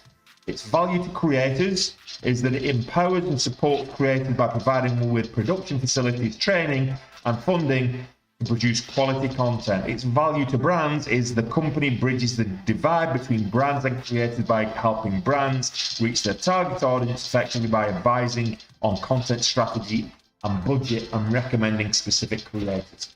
So it's a media advertising agency, is basically what it is. Hey, Alistair.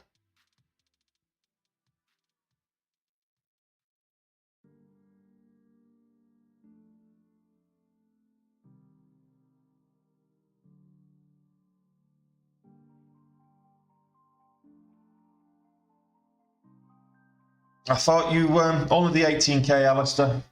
Only the 18k.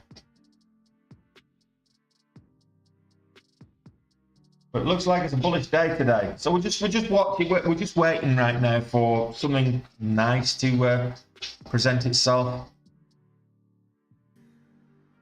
Vapo is moving up top of the momentum chart, but there's just not enough volume. We've not had many volatility halts, so the volatility across the market hasn't really been here. I mean, if you look at Tuesday, we had volatility halts on about 4 or 5 different companies at a time. So it's not as volatile today. We had a nice pre-market. We had one big mover. It was the only mover. So everybody was watching it. Everybody was trading it, and it moved nicely for everybody that was trading it. There's not a lot else. Well, let's not kind of get carried away that the bull markets are back, and there's a huge volatility. We're getting some good stock moves, that's all. But the rest of the market is still pretty tepid at the moment.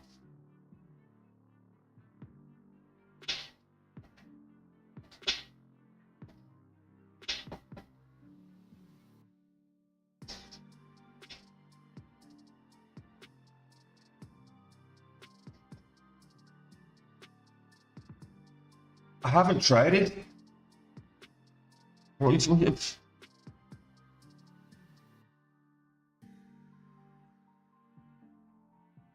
about? You're talking to me, Danny? Yeah, I traded my own money.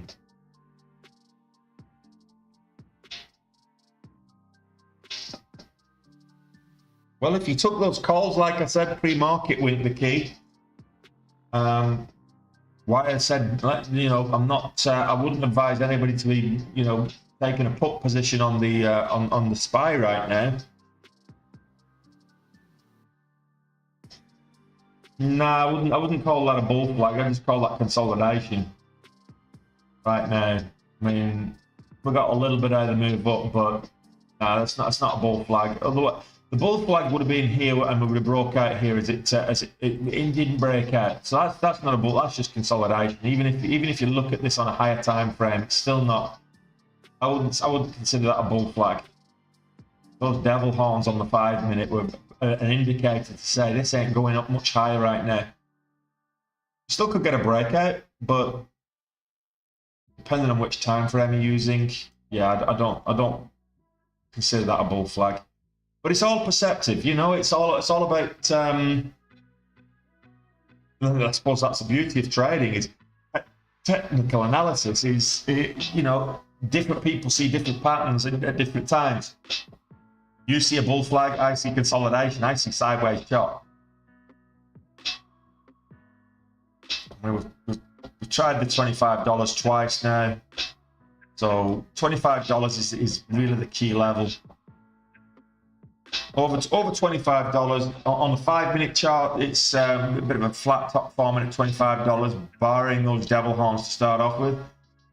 So if it gets over $25, it might move a bit more, but it's held most of its gains from Tuesday still. It didn't sell off much. It was a very tepid day yesterday in terms of volume and volatility for Selino.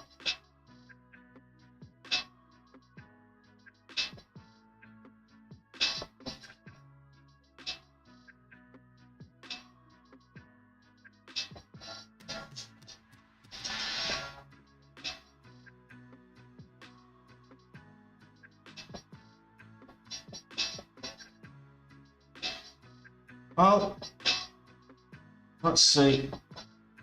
I'm going to put GameStop. Almost went red on the day, but down to the yesterday's closing price almost. So I thought that was having a bullish day. Staying well below the VWAP.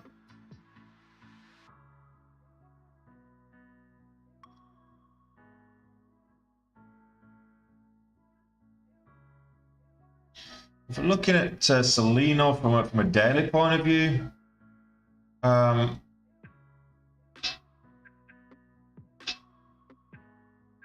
get rid of these lines. I was trading it. above 27, so where it kind of closed on Tuesday.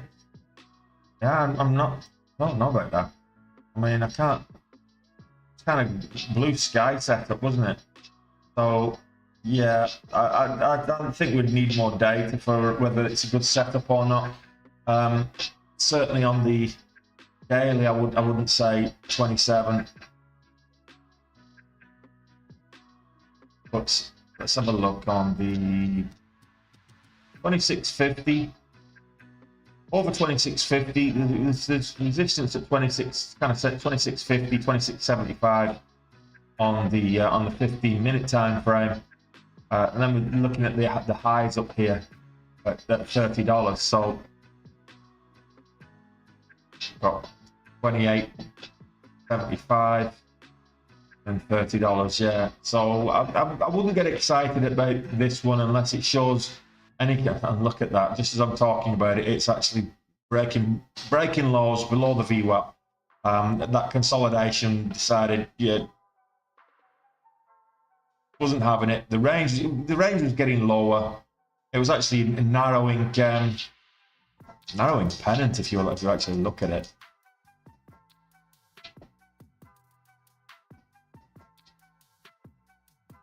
So yeah, not excited about that one right now. Could turn around. On Tuesday, it went quiet for a while, and then when it took off, it really took off in the afternoon. So there's nothing to say that we don't get some good moves in the afternoon. Yeah, so Bionomics breaking lows now, which is funny because it just hit the top of the momentum chart.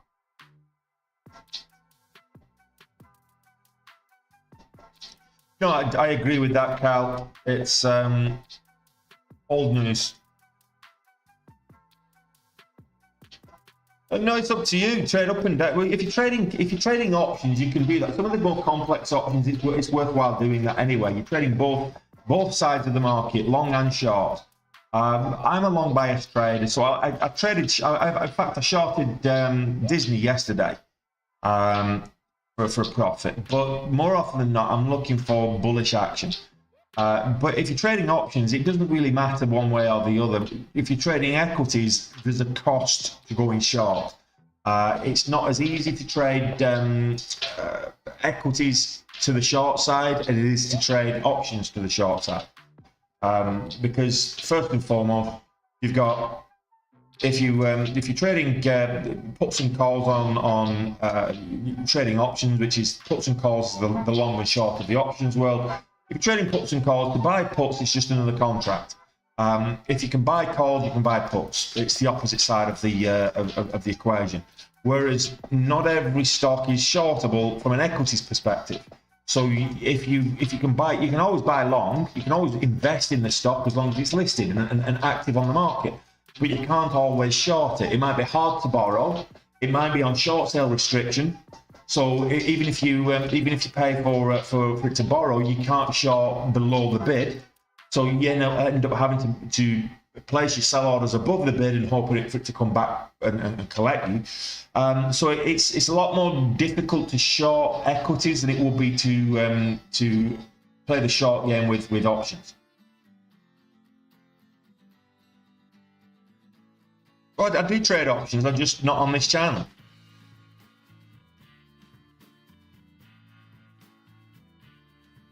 I too flushed, did it? I missed that one. Salino flushed. Oh yeah, that's a horrible one.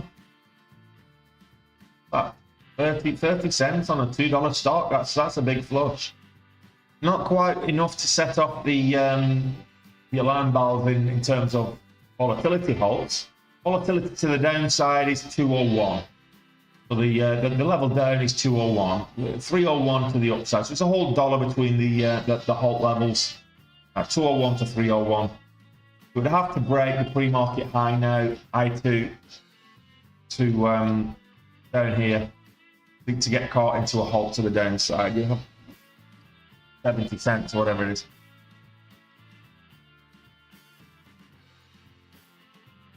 No, absolutely, Cal. Regular session earnings plays are not very strong catalysts, unless it is. But more often than not, they tend to be quite weak catalysts.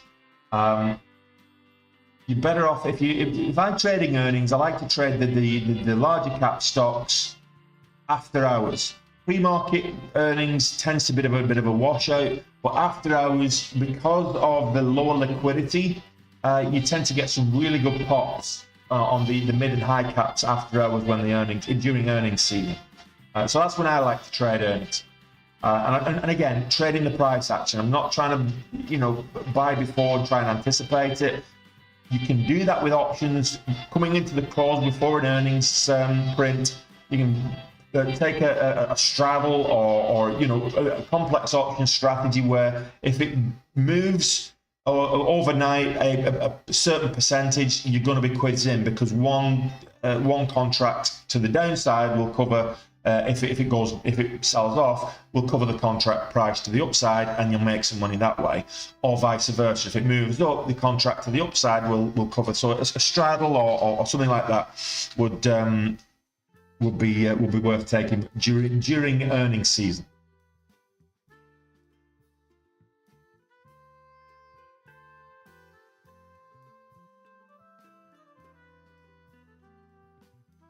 What do I think of match betting? What, on football?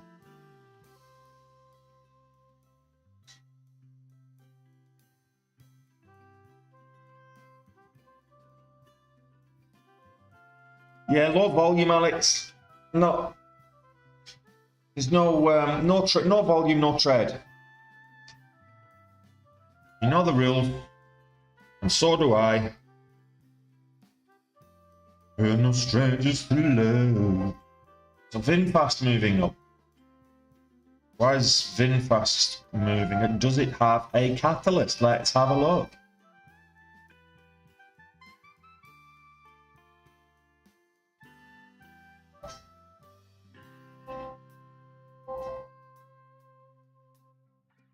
So, no company specific. No company specific news.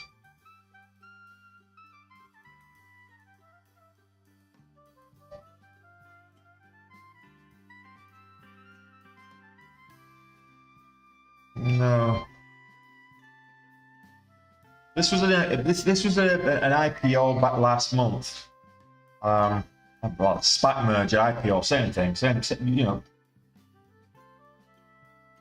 But it's getting some decent volume coming in there.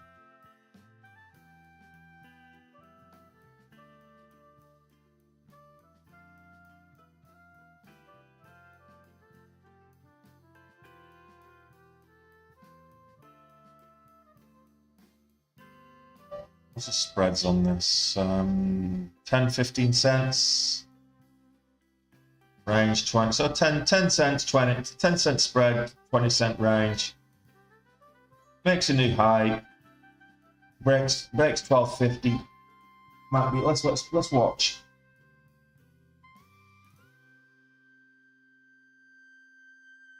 Absolutely, Alex. Oh, you and me can be friends. You got the reference.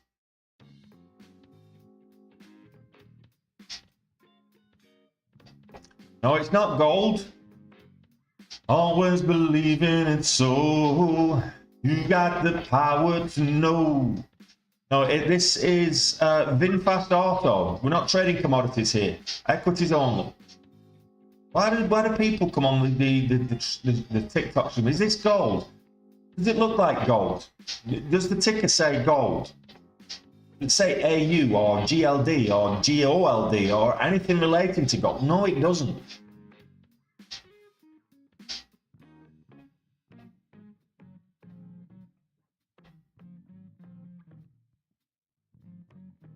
No shade throwing your way, Andy.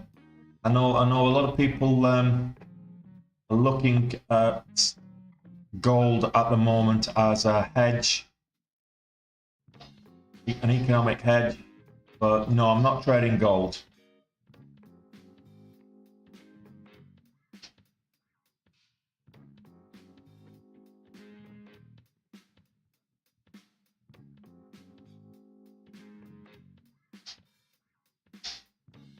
No, gold does not move like this.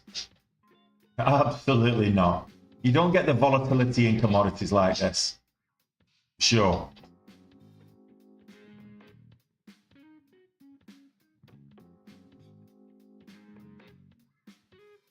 Get out.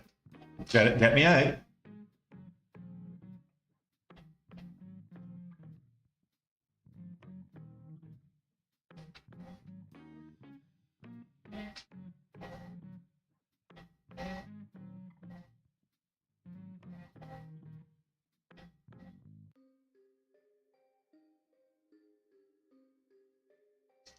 MDAI just popped up. Yeah, let's have a look at that.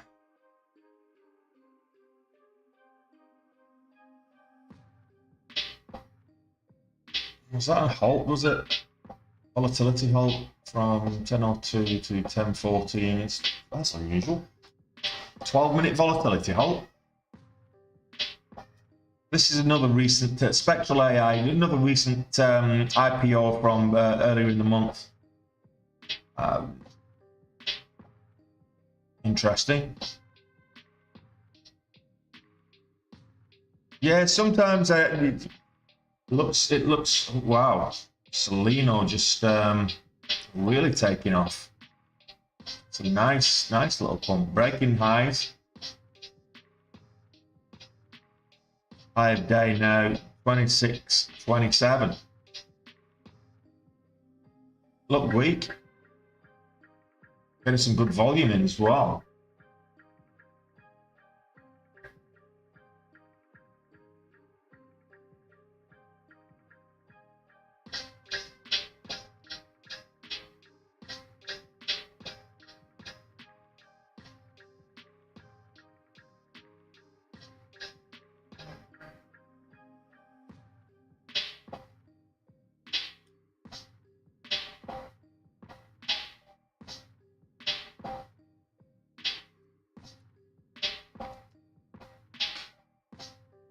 Yeah, it's a bit of a pop and drop though, MDAI.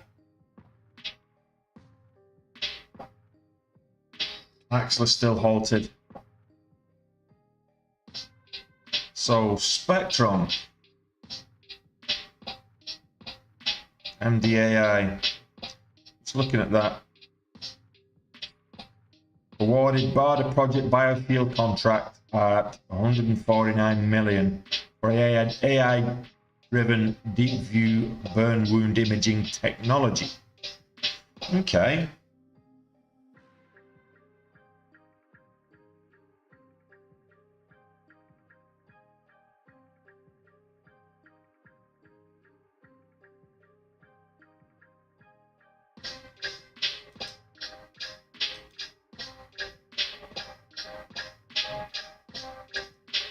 That's it.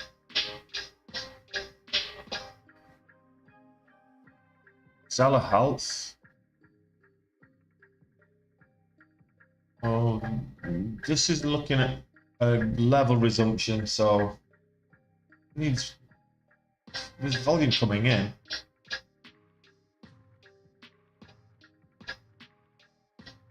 That was a level resumption on the halt.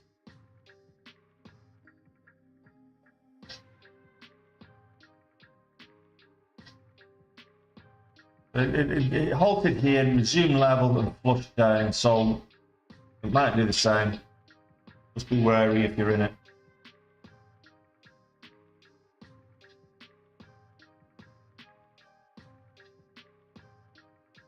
We're getting some volatility into the market, it seems. We've got quite a few volatility halts. This to the downside.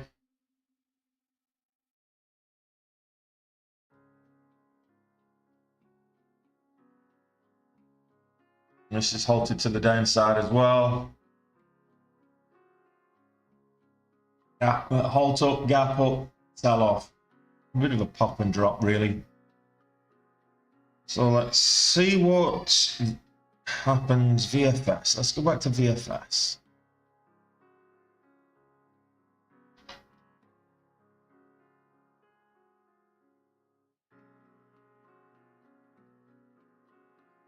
My own fault here. Devil horns, and I didn't pay heed on it.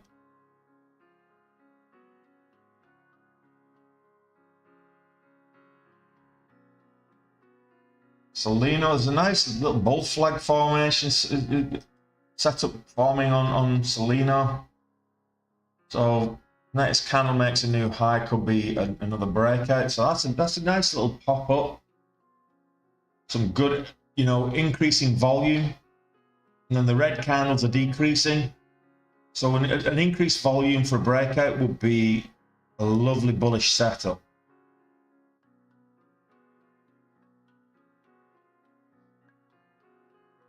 I'd say you want to be looking at $0.75, $25.75 or better.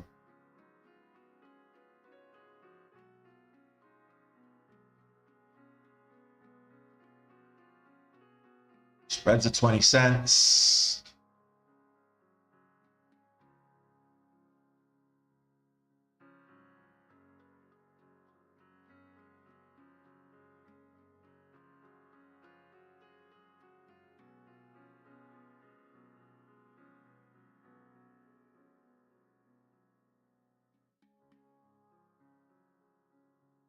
Let's see. Do we get the breakout and the run? Or does it pull back and fake me out? I was looking at the 2-minute chart. Granted, I was a bit late to entry at 25.75, but let's see. It still counts.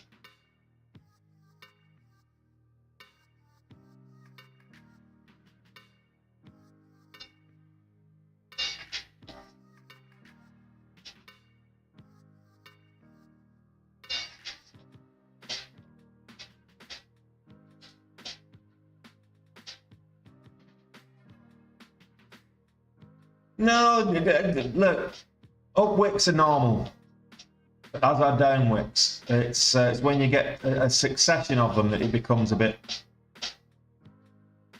of a problem.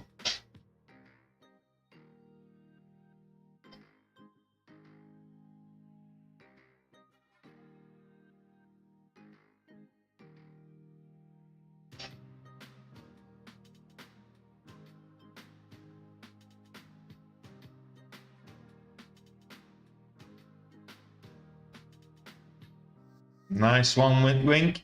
Good stuff. Glad to see you making money. Yeah, main action today was pre-market.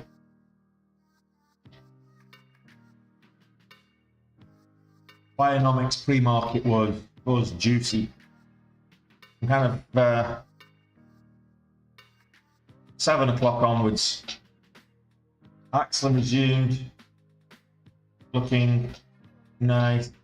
Up to another halt level, so this could be worth a stellar help. Axel was just into another halt. The upside.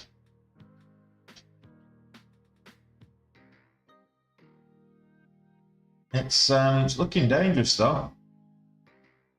10-15 halt level. Not halted yet. Looks like it's going to though. There you go, there's the halt. It should resume at 10:28 and 29 seconds. So we'll go back to Selena while I'm in the trade.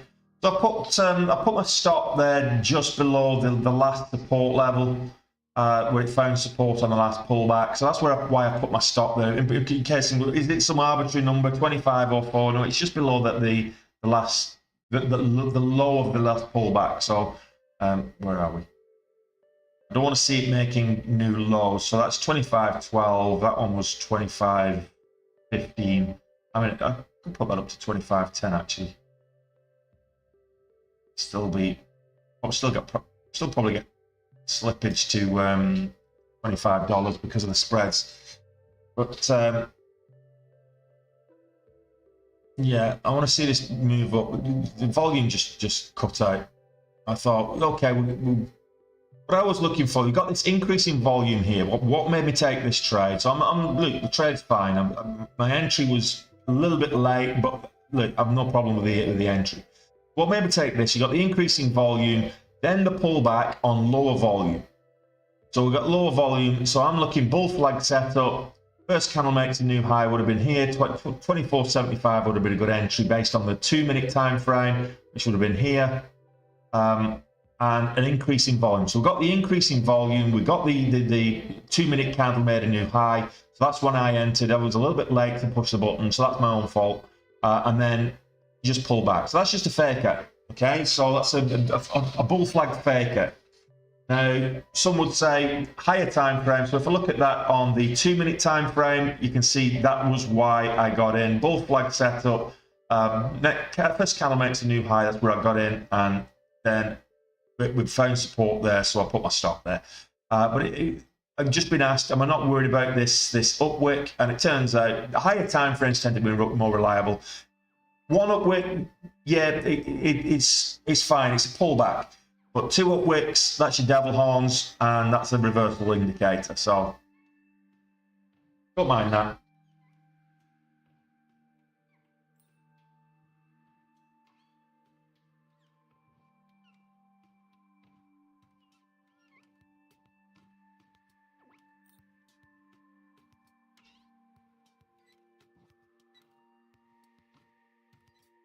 What's the best day trading platform to work on, Quango? Well, that's subjective, isn't it? It depends on your own personal preference. I had someone in the chat yesterday telling me the best day trading platform bar none was Think or Swim.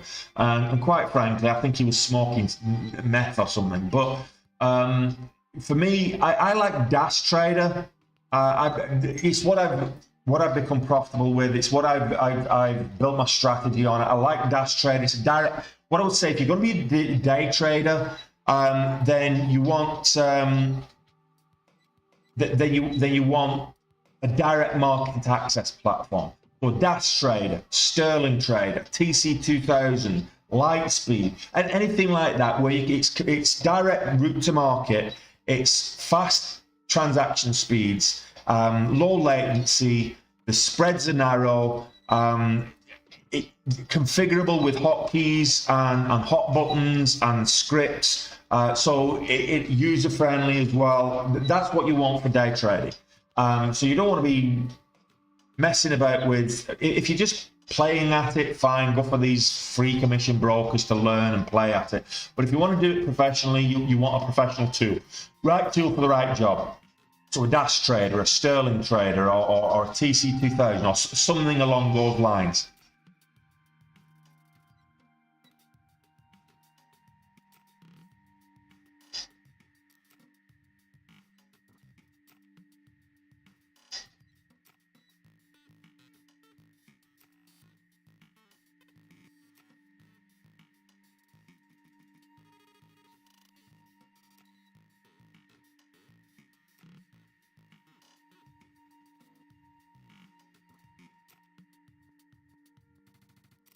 It's unusual.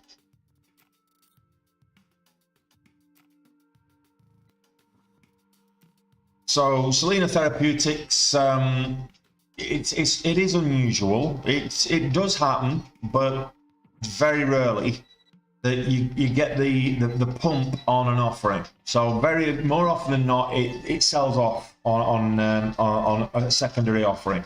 But in this case, Selena's moved up on it.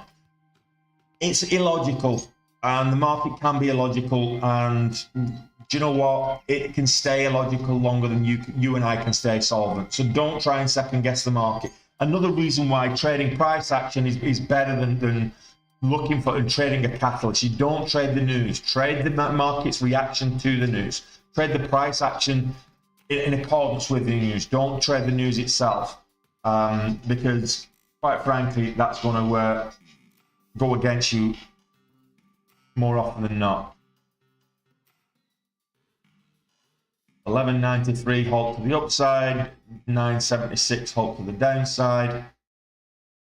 High of day 1122. That's Accela Health.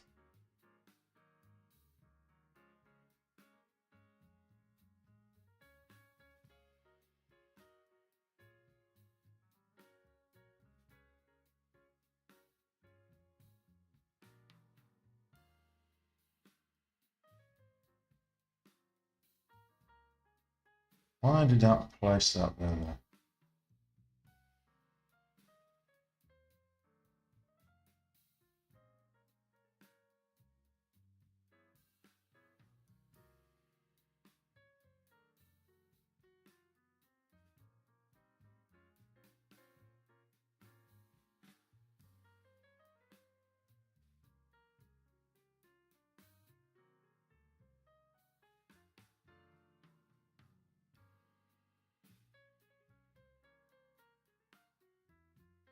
$0.70 on the range, 20 cents on the spread.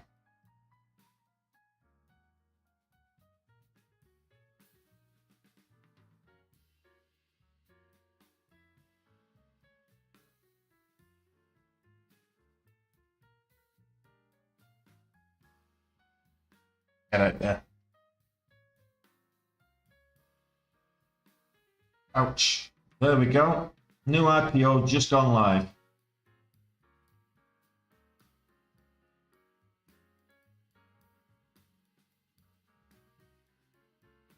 No worries.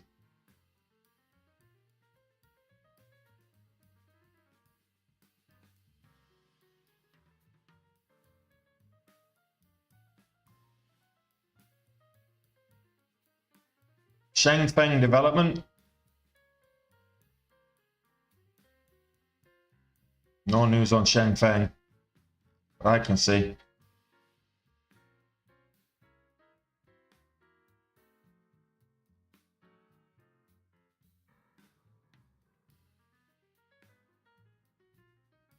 High of day 650. Needs to break high of day. Want to go anywhere.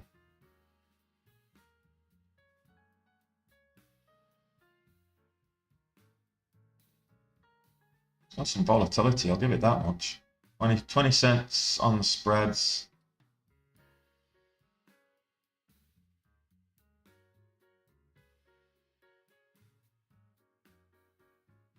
Oof.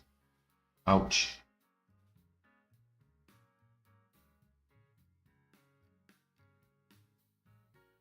So it launched at $6. It's 20% up from the IPO price of $5. Two up Wicks, sorry, two down Wicks. Might be interesting. We'll see.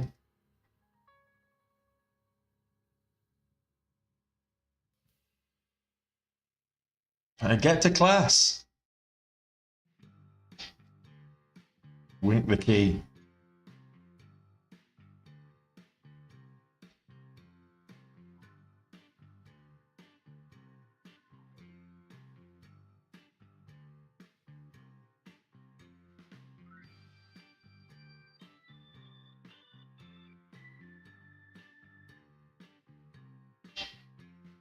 So actually halted to the downside now.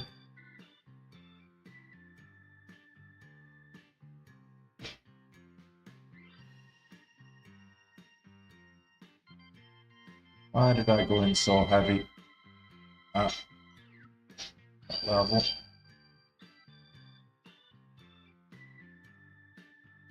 There we go.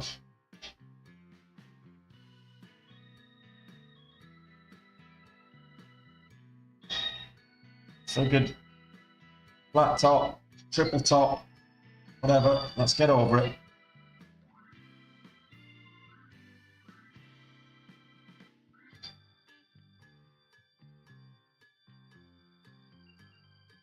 I don't want to break over that 650. He's getting a bit of resistance, a lot of resistance at 650.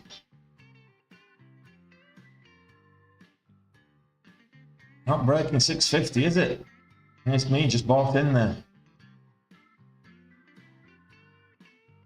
I wouldn't mind. It's not like there's big orders at 650. Level 2 is not showing anything at 650 hardly.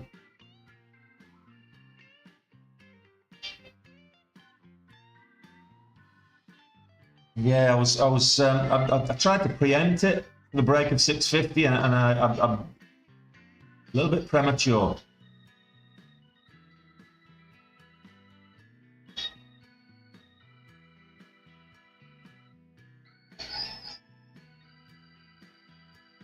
If it's coiling at 650 and it actually does break, we should see quite a push.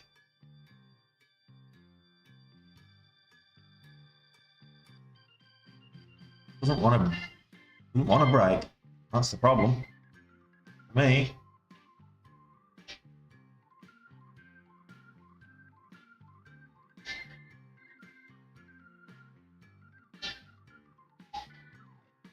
$45 on the ask right now. There's 50 on the ask. Come on.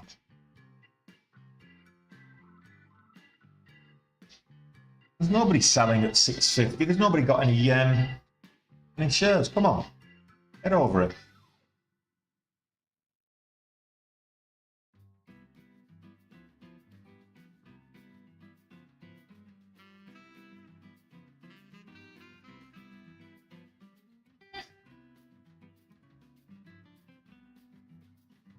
No matter of time.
No, I'm watching that 6K.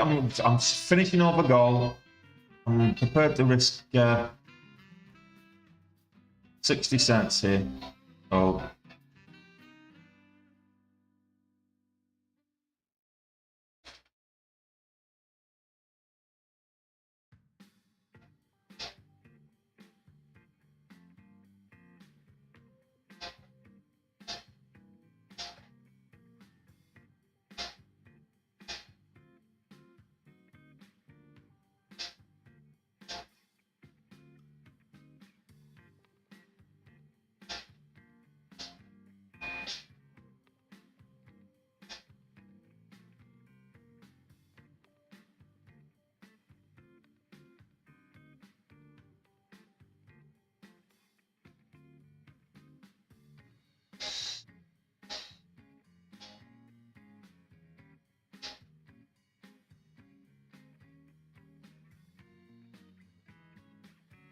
Yeah, that's me knocking it on the head. Green over goal and happy as Larry. And we're after the 10:30, so I'm gonna end the stream there while I'm at it. Yeah, I was exactly the same there, Cass. Exactly the same. So look, it is what it is. So as soon as it broke $6, I got out. I thought, you know what? I'm over goal. It's a good green day over goal. All green is good green. So we'll be back. Mike, calm down. And when was the last time you made 6,800 in a day, buddy? You know. So we'll be back at it tomorrow. And get green, stay green, get to goal, and get out. I'm over goal. I'm getting out. See you tomorrow, guys. Enjoy.